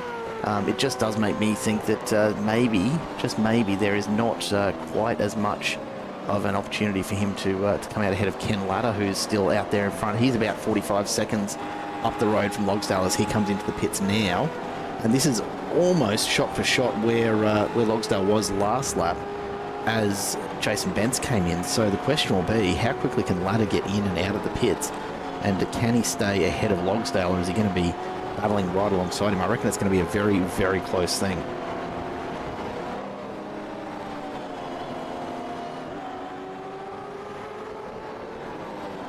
Dean Logsdale now enters the stadium section, all on his own at the moment. Keep your eye though on Ken Latta, still in the pit bay. Should be just about to drop off the jacks now, as we wait for the time. A 17-second time in the box is much, much longer than he would have hoped for, and I reckon if it wasn't for the fact that he was so far up the pit lane itself, it would have cost him a lot more time. As it is, he's out onto track. He's stayed ahead for the moment of Dean Logsdale and has come out right alongside. Have a look at this. David Coleman, Jason Bence and Ken Latta all absolutely locked in there. Now, if indeed Jamie Dyke and David Coleman are actually, they have knocked over their two compulsory stops, then geez, this is going to be a very, very interesting race from here on. David Coleman's not going to have the pace to compete with these guys as Bence looks to go around the outside. Ken Latta's going to get caught in behind. I mean, we're going to see some bump drafting here perhaps from the Fishing Motorsports team. David Coleman, a big slide. Oh. He ends up around and almost rolls back in front of Dean Logsdale. No, sorry, who's that come through? That's one of the lap Team AJR cars that's just come through. Coleman getting on the throttle in a big way. That's probably not ideal with Chad Vigo just whipping through behind him. Going to be a little bit of door banging there with Mick Clifton a lap down behind. Probably less concerned. Sean Vandermeulen comes into the pits. So if Jamie Dyke is, and look, we know he's a bit of a fuel saving master, Isaac, but if this is legit, then he's actually amazingly well placed right now. He is absolutely, I would think, in the box. We've got 13 laps to go, right. 14 laps to go in this race. He can't be 19 seconds up. Surely not. Can he? Surely. Look, this is my brain is going a million miles an hour. I'm looking at data, I'm looking at numbers, I'm trying to work out what is going on here for Jamie Dyke to be able to pull this off, because if he has done this is a massive effort for him to get this far into the race with this much fuel saving. He did a 32.2 on the previous lap compared to Jason Bence did a 31.9. Dean Logsdale did a 31.6, Wayne Walker did a 32.5. So everyone's starting to fall into the same lap time. So I don't know if he pulls this off. I think maybe we could just get a really anticlimactic bit where he just comes into the pit lane in a couple of laps time. And we've got it completely wrong. And actually, he just needs to come in again. It's entirely possible. It wouldn't be the first time. Wouldn't be the first time. No, but on the off chance that he has pulled this off, that is a mega effort. And only time will tell. We'll wait and see. We've got this battle on screen at the moment between Jason Betts and Ken Latta. This could be for the effective race lead, these two. They've got Dean Logsdale at 5 seconds back, so they're actually pretty comfortable to battle away at the moment without losing too much time. So Fishy Motorsports, Quantum Racing, I think it's Quantum Racing. It is indeed for Jason Betts. But so we've got Fishy Motorsports, Quantum Racing. They're going to go at it, and hopefully they can not lose too much time to this man, Dean Logsdale, in the background. Have a look at this going on. Wayne Walker wanting to charge through, gets a big nudge from Luke Orman behind. And Rick Vigard says, thank you very much. I'll just stay out in front for a little bit longer, thanks. So Walker Orman and Matt Vanderkran's right there as well. The two Angry Birds entries either side of the battle going on in the middle with Walker and Orman. But this little group here battling it out for ninth, a long way back from what's happening up in front. You're spot on, Ninja. You can cut a huge amount out of these corners for a lot of them, and then some you can't cut any at all. So have a look at this. Ken Latta looks up the inside. I don't know whether he's got the nose alongside enough. It looks as though Jason Bentz had to go wide, but immediately forces his way back in. Latta's sliding the car using every bit of tarmac available to him. Have a look at how much they're throwing it around here in Mexico. It's what you love to see, honestly. It's what the supercars are best at, bouncing over curbs, sliding through them, using every bit of the track well outside the white line that ordinarily might denote a track limit. Tonight it means nothing. The supercars are using every bit of tarmac available to them, and it looks as though just a brief lock-up there from Ken Latta hasn't affected him, thankfully. But it continues. Ryan Palmer is in for his second stop, so Jamie Dyke is now out in front all on his own.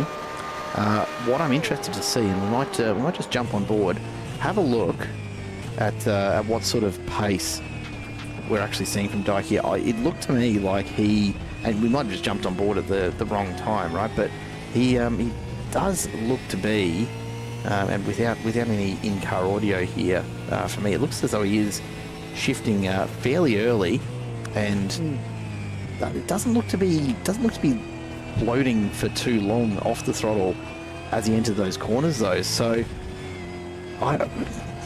surely he has not played so well in the first 29 laps that he can be pushing full noise here for the remaining 11.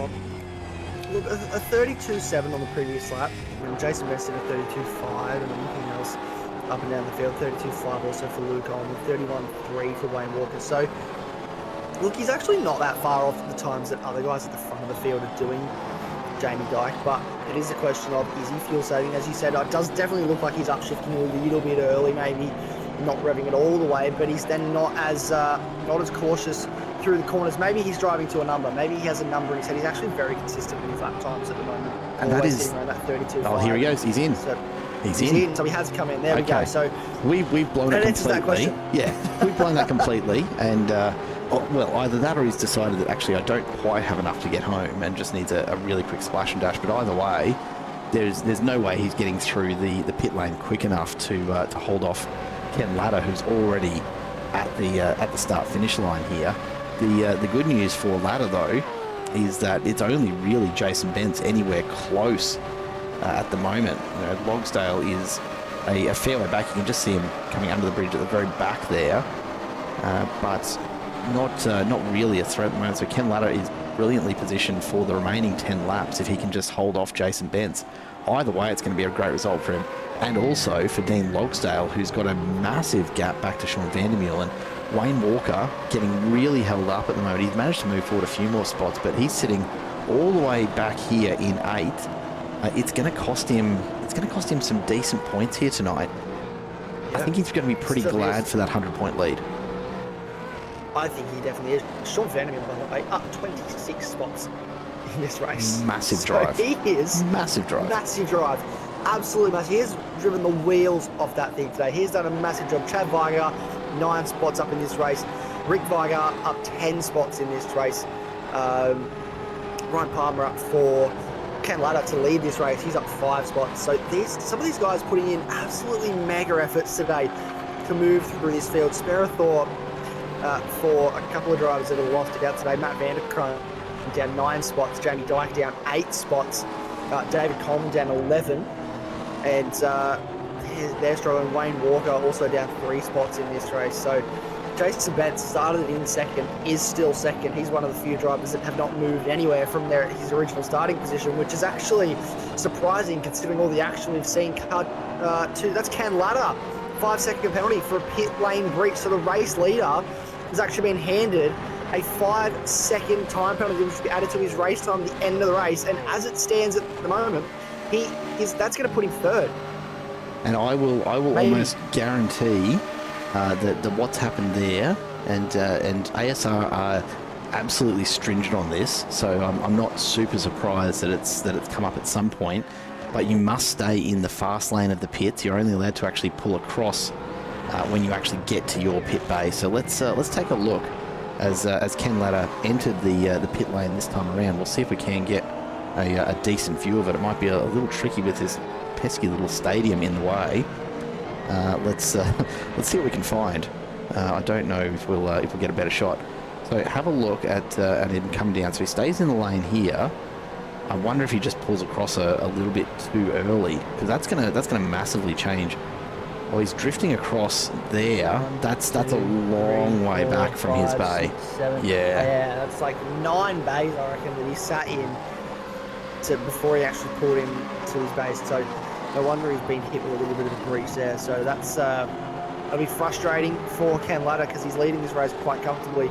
He's in a position now where I don't think he's gonna lose out to Dean Logsdale. He's definitely going to lose out to Jason Benz at this stage. He's got a lot of work to do in the next 8 laps if he wants to hold on to the lead of this race. He has to find another 3.5 seconds on Jason Benz. I just don't think he has that lap time in him. He did a 31.1 on the previous lap. Jason Benz did a 30 dead, like a 30.9. So 3:09. So he's actually faster at the moment, is Jason Betts. And I think Ken Ladder, he's going to struggle up the inside from Mark Boynston on Chad Vigar, but was not able to make that move stick. Now he's coming under threat from Wayne Walker, who fancies himself a chance to move forward as well. So battle for the back end of the top 10. Mark Boynston 7th, Wayne Walker 8th, Chad Vigar 6th. So this is all everyone trying to get up in the 6th, and then about 2.5 seconds up the road to Ryan Palmer, who's sitting in 5th place. and he's just enjoying this battle going on in his rear view, because it means he's just picking up a 10th on just about every turn as Vigar and Poynton battle it out, and Wayne Walker can't get past the two of them because there just isn't any room for him to do so. He's pretty stuck there. And look, Ryan Palmer, I know for a fact he loves a good battle on track, but he will also not be at all disappointed that Wayne Walker isn't catching him, because Walker is probably one of the few names that I reckon would have Ryan Palmer a little nervous, just a little, as we see another pit lane breach. Caofillo back in 18th, a 5-second penalty. I don't think that'll have a massive impact on his race here tonight. Wayne Walker continues to just stick to the back of Mark Point. He's looking for any sign of weakness here in Vigar or Poynton, and just not quite finding it at the moment. Ken Ladder now out to 1.7 seconds. It's not going to be going up anytime soon, but he is running just a few tenths quicker than Jason Bentz on that last lap. We'll see if he manages to hold that, but it's just not going to be enough laps for him to pick up a 5-second gap here. He's running out of time. He is. He's only got 7 laps or thereabouts to go, and it's unfortunate, but that discipline is so important when it does come to the race rules. So look, he'll still end up with a reasonable kind of finish. I don't think he's likely to drop off the podium altogether, but no. It's certainly not what it could have been for him, unfortunately. He found a lot of time on Jason Benson in that section. He found definitely 3 tenths. He was almost 4 tenths up at one stage. Now it's all coming back to Jason Benson again, and he's pretty much negated that gap once again. So there was a massive time gain for Ken Ladder at one stage, and then it all has come back. It was at, 2.1 seconds, and now it's back to 1.8. So it's swings some roundabouts for this at the moment. I think Ken Ladder's just trying to push as hard as he can, and it's really paying dividends in some sections, but then through that twisty section, it's just not really working the way he wants it to work. And pretty much almost actually identical lap times on that last lap. Jason Bent's 1,000th quicker than Ken Ladder, so actually found the tiniest amount of time. Dean Logsdale still 4 seconds away, so Ken Ladder will still finish in second place, but I really think he would have liked to finish at the front if he's going to cross the line first. But as you said, it's all about making sure that you follow those rules, the procedures. They're in place for a reason, and you've got to make sure that you follow them. And he just pulled across just too early, I think, for Ken Ladder. Just very clearly about 8 or 9 bays that he drove through before he actually went into his pit box. So a clear breach of the rules, and he's felt the wrath of the stewards for that one. We jump on board with Wayne Walker, and this will give you a bird's eye view of just how hard he's pushing in behind Poynton and Vigar, and just cannot find a way past the Frog Leap Juice Racing entry for a start before he even thinks about taking on the Angry Birds entry of Chad Vigar. Have a look at how close Walker's just letting that car slide out. He's just looking for any little bit of extra pace he can find through these turns. He's going to go very, very close to that tyre barrier, although perhaps not as close as Rick went the first time around. And Poynton actually playing a little bit defensively there, going to the inside of that turn early to set up and really make life difficult for Walker. So Poynton very, very aware that Wayne Walker is there, and he's doing everything he can to just keep him tucked away behind so that he can keep the focus forward on Chad Vigar and indeed hold on to his position. It's all good news for Ken Ladder, for Jason Bentz, for Dean Logsdale further up, because they're going to pick up what should be, it's not going to make a massive dent in the 100-odd points lead that Wayne Walker holds as of the start of the night, but it is definitely going to make a difference in the championship with just a few rounds to go after this one. Yeah, it's definitely going to make some sort of a difference as we've got 3 rounds to go after this, and it's the pointy end of the season. Mistakes can cost you here, and with how tight this championship is, how close everybody is to each other, it's just there's no room for error. Matt Vanderkroon, he's going to feel the effects of that, especially coming away in 10th place today in this race. He will feel huge effects of this championship swing. Dean Logsdale, he'll be absolutely singing. He's performed super well. That was very close. Wayne Walker having to take massive evasive action. Yeah, surprised he's held on as well as he has there. He's done very well to not just lose touch with these guys completely, or to drive the back of someone. He's got so much more pace than these two in front of him at the moment, and you can tell he is really trying to get past these guys, but they're making it next to impossible. That's a car off the road. David Coleman, I believe. David Coleman sitting out of the way. Just having a bit of a rest there on the side of the road, I suppose. A bit of a breeze. He's worked hard, He's yep. He's driven well today. He's driven. He's driving a fast car. It's hard work. 36 laps. We all deserve a break every now and then. I think he's taking one, but this man, Wayne Walker, he's being so patient. A lot of the drivers would have just tried to drive through these cars in front at this stage, but Wayne Walker, he's trying super hard just to bide his time, wait for these guys to make a mistake, and it's almost cost him a couple of times. But I think hopefully within the next couple of laps we'll see that pay dividends. If you go, this is a replay of what happened to David Coleman. Just a little bit of a spin, contact with the front wall, and just overcooks it a little. Thanks, mate. Yeah, not. I'll just hang out here for a minute. Not a great deal he could do there. Chad Vigar now under massive threat. It looks as though Poynton's managed to get alongside. He's up the inside now. Wayne Walker has a look as well. We're going to be 3 wide. And here we go. There it is. Wayne Walker up the inside. Mark Poynton just trying everything he can to bring the pace back. Walker's going to have to get on the brakes early, but they're going to have to stay out very wide here. Walker's gone through. Poynton drops back. Is this what Wayne Walker's been waiting for? Just this brief sniff. And it's enough for him to really start to open up the accelerator and start to apply the pressure there. Side by side, Chad Vigar and Wayne Walker as they get through the S's. There's not a lot of room to play with here as Vigar comes back across. Walker's going to have to watch very carefully here as Vigar loses it. He's gone too hard there, locks it up, manages to keep it on the track. But Wayne Walker comes out ahead. Mark Poynton now behind him has Luke Orman, Matt Vanderkroon and Jamie Dyke as there's contact between Dyke and Vanderkroon and they go into Orman as well. Chaos in the last few laps here as none other than Chad Vigar ends up just giving Matt Vanderkroon a bit of a nudge the right way, although I'm not sure that was the intent of it all. what a moment that was, and I'm not quite sure exactly how that came to pass, but I suspect we can pick it up pretty easily with a quick replay. This is Matt Vanderkruijm. Watch Jamie Dyke up the inside. Just a little bit of a nudge there under brakes. They get locked up. Contact there with Orman. Chad Weiger just completely misses the braking marker. Either that or he was called on by Matt Vanderkruijm to get him turned around as quickly as possible. But help. Come on, get me going again. And these guys will carry on. But that's broken that pack up in a big way. All of a sudden, Wayne Walker with that bit of extra room. Have a look at the gap that he's now got over those cars that were involved in that incident. All on his own now. I can't see him catching Ryan Palmer with just a few laps to go. Ken Latta, meanwhile, that gap has come down. Jason Bentz has really brought it in. Dean Logsdale is now 4.5 seconds off the back of Ken Latta. So Latta really needs to get moving if he wants to stay in second place. At the moment, it looks like a third place is almost guaranteed for him if he can't open that gap back up, because he is still carrying, remember, that 5-second penalty from earlier. Yep, and a black flag for Jamie Dyke. So not surprised with how that all played out. That's a pretty quick decision from the steward as well. So that's I guess it's a pretty concise incident. It's not a hard decision to say, yep, that was a drive-through penalty. That all started, I reckon, way back when Weiger.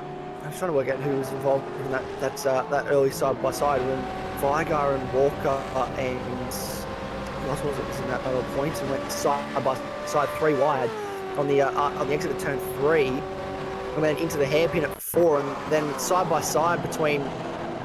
Look at this. Look at the side-by-side between these two. Wayne Walker, a little bit of room, and then just spins all on his own.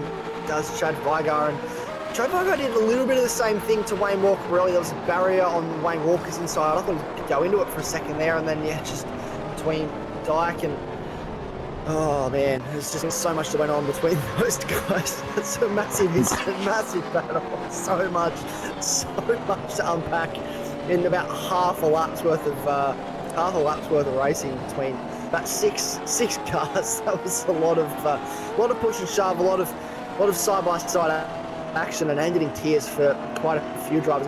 Matt Vanderkruijm, he's going to be not happy at all because he sits in 10th, which is I think actually where he was. So he actually hasn't had much of that much of an overall loss really in the grand scheme of things. He'll get another spot when Jamie Dyke serves his drive through, but it's been a night to forget for the man that came to this, I believe, second place in the championship.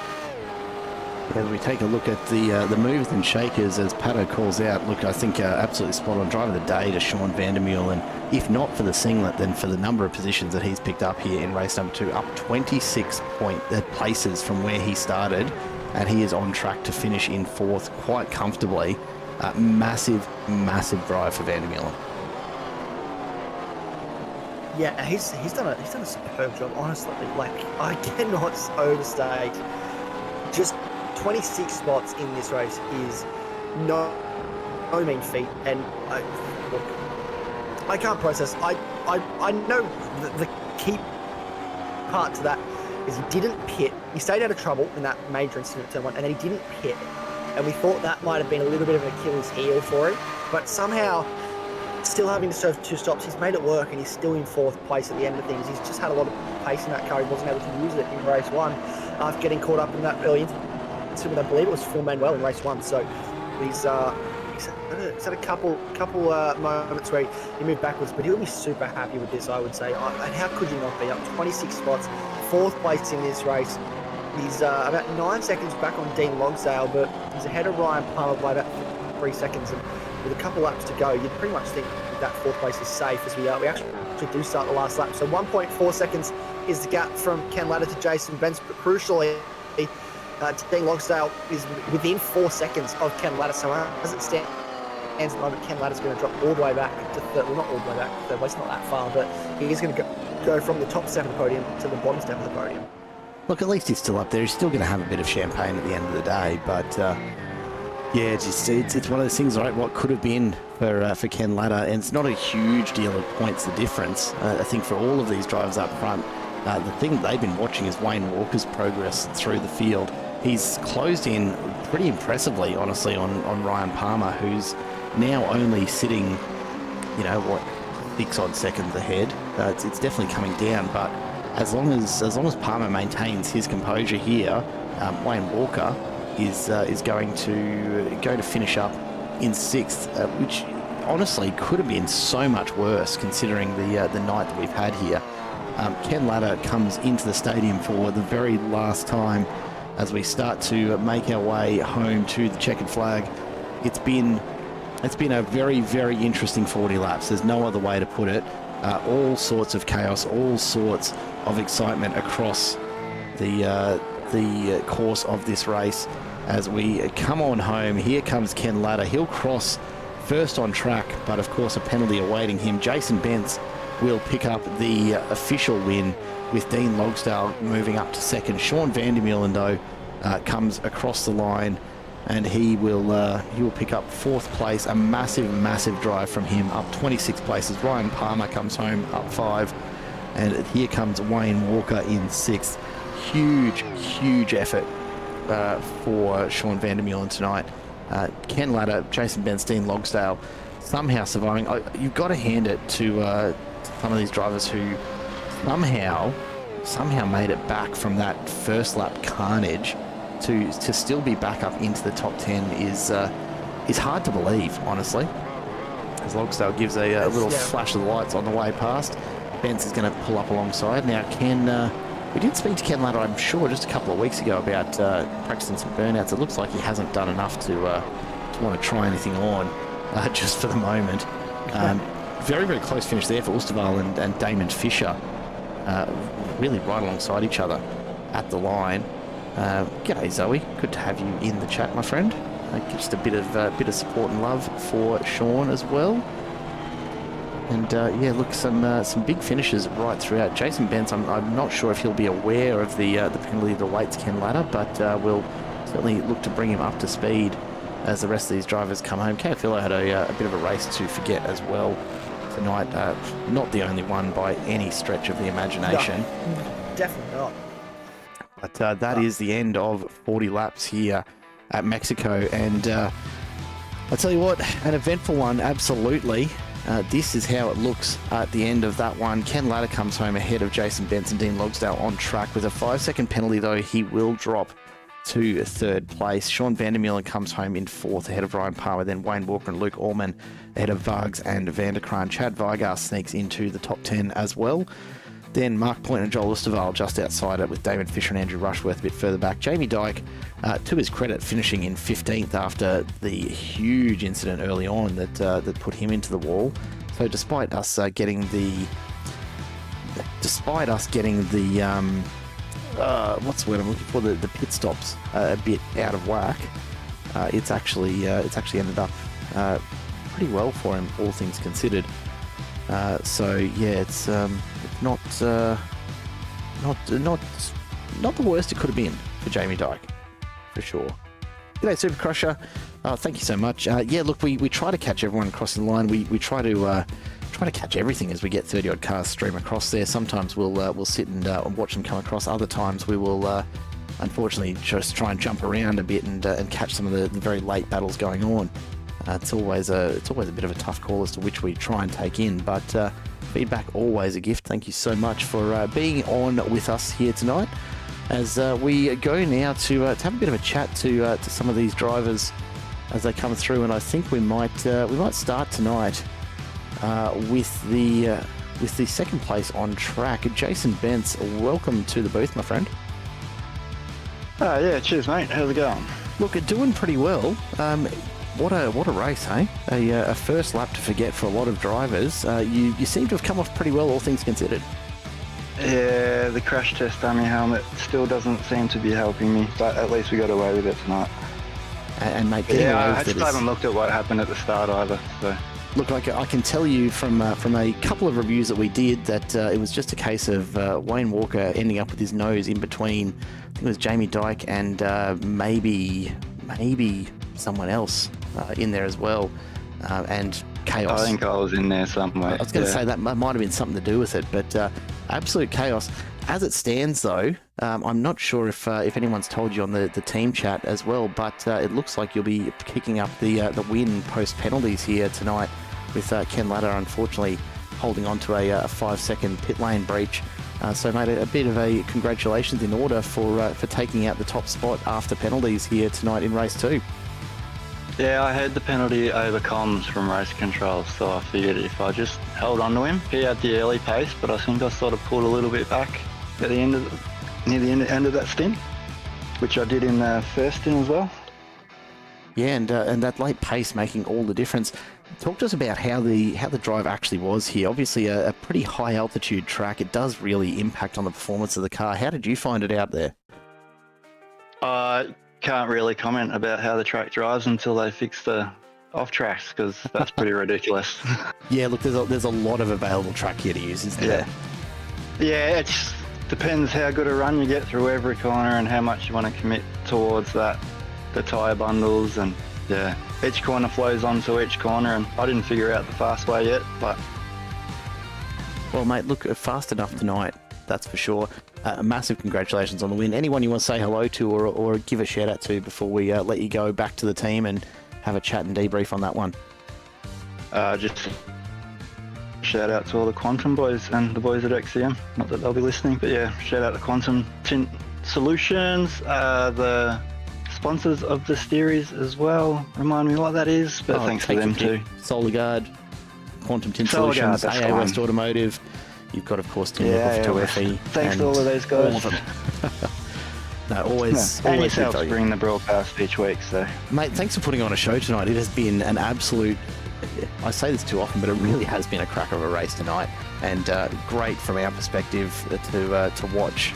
Certainly plenty of battles right throughout, so we'll let you go and enjoy that one. Mate, congratulations once again on the results. Cheers, guys. Thanks. Jason Bentz there, coming home in second on track, but he will move up into first place post-penalty. We go now to Dean Logsdale. Dean, welcome back to the booth, mate. It seems like you're making it a bit of a habit to drop in on us. Yeah, cheers, guys. I've spent all week practicing my celebration donuts and burnouts, and I didn't get to use it this week though. Look, the good news is that you've managed to pull back a bit of time there at the end, and it's put you in a position where you will actually move up to second in points once it's all tallied post penalties. So a pretty decent result all the same. Yeah. So I hadn't even looked at what happened in the at the start. It was a shame. Oh, that was a mess for sure. It was. Yeah, I weren't sure. I thought it might have been netco because I was just going, in a straight line and bang, it was all over. But so I just pushed and tried not to make any mistakes. And once I see that Ken done his normal and just don't care about the old line in the pits and got the penalty, I just had to try and make sure that I was within 5 seconds of him and keep pushing. So it was good fun though. I quite enjoy this track. I like new tracks, getting to learn them, so it's good. Yeah, and look, we heard from Jason just a little bit earlier about the interesting off-track sections that you're able to take here. How do you find that tonight? It can be really disconcerting as a driver to not really be necessarily limited to the in-between of the two white lines, and allows you to explore some pretty interesting lines. But do you find it, I guess, a little hard to keep track of just where you can go all the way to the wall? To be honest with you, it's the same as any other track. Once you've found out where your limits are, and that's what you're doing your practice for. So, sort of 50 laps, you know where you're at. Once you know where your off tracks are, you just stay away from them, or push to the limit, but try and stay away. Well, mate, you've made the absolute most of it tonight. Congratulations on the result. A very, very solid drive in amongst some pretty challenging moments in race 2 particularly. We're going to go and take a look at the provisional points. We'll let you get back to the team, hey? All right, thanks, guys. Just shout out to the 9-5 boys and a top drive from Sean from last to fourth, and Craig there. He's not doing too many practice laps in the V8, and shout out to all the sponsors as well, and you guys. Nice one. Thanks, Dean. Always a pleasure to have you in the booth, mate. Cheers, mate. Thank you. Ben Logsdale there will come home with second after points are all done and dusted. Now, though, let's take a little bit of a look at what this might mean for the overall championship standings. And look, I find it really hard to believe, but it looks as though actually an extension of Wayne Walker's lead purely on the race 1 results. You couldn't predict it, Isaac. No, absolutely not. This was not something I think I could come into tonight and say, yep, this is what's going to happen tonight, and this is how we're going to walk away from this. So, I think it's been an up and down night for everybody. Really, the major changes here. Jason Bennett's up 1 spot, and Matt Van der Kroon and Dean Logsdale do a little bit of a swap there. The lead for Wayne Walker, still over 100 points, so he's still relatively comfortable. I wouldn't say relatively comfortable, but he still has an over 100-point lead out in front over Dean Logsdale. And I think, Matt Van der Kroon has a little bit of work to do to try and get back up in front of Dean Logsdale with only 3 rounds to go in this championship. So we're getting towards crunch time, really. And Ken Latta up 3 spots after that third place tonight. Ryan Palmer also jumped up a couple. So we're starting to see some strong performances towards the end of this season. Some big names starting to struggle, and some guys are really starting to put in the work to try and be consistent and get themselves back up toward the pointy end. Even when they make mistakes, like Dean Logsdale, that incident, those points were crucial because they got him in 2nd place. Absolutely spot on. And look, still plenty to go. There's still, of course, drop rounds to be recalculated. So make sure you do check back in, folks, for next week's round 8 as we continue towards deciding the champion here in the Alliance Sim Racing Supercar Championship. Season 6 is rapidly getting towards a bit of a decision point as to who's going to walk away with it. Will Wayne Walker defend his title, or will someone else snatch it at the death? I think it's going to go probably all the way to the final race before we're absolutely certain of it. As always, another fantastic night of racing here, but that will wrap up round 7 at the beautiful circuit that is Autódromo Hermanos Rodríguez. What a night of racing. Honestly, this circuit, despite being a new one, it never disappoints every time I've seen it. And the battles we've seen right throughout the field tonight, just really showing how high the bar has actually been set this season with the group of drivers we've got here. As we start to head into those final stages, though, every single point is going to become more valuable, and that's what's going to decide who will come out on top in just a few weeks' time. A massive thank you once again, of course, to Solarguard Saint-Gobain for their support this season, as well as the other sponsors that we do have on board: Quantum Tint Solutions, AA West Automotive, Nicol Photography, and of course 24/7 Sim Services kept very, very busy in race control tonight, despite not a huge amount of safety car action. There was plenty of action on track for them to work on through. We will see you next week for round 8 as the fight for the title continues. Of course, plenty more racing action between now and then over on the Simple Racing Broadcast channel. If you need to get your fix, then do make sure you pop on across. Otherwise, it's been an absolute pleasure having you all along with us for another great night of racing. Looking forward to welcoming you back next time around, whenever that might be. From all of us here at Simple Racing Broadcast, it is goodbye for now.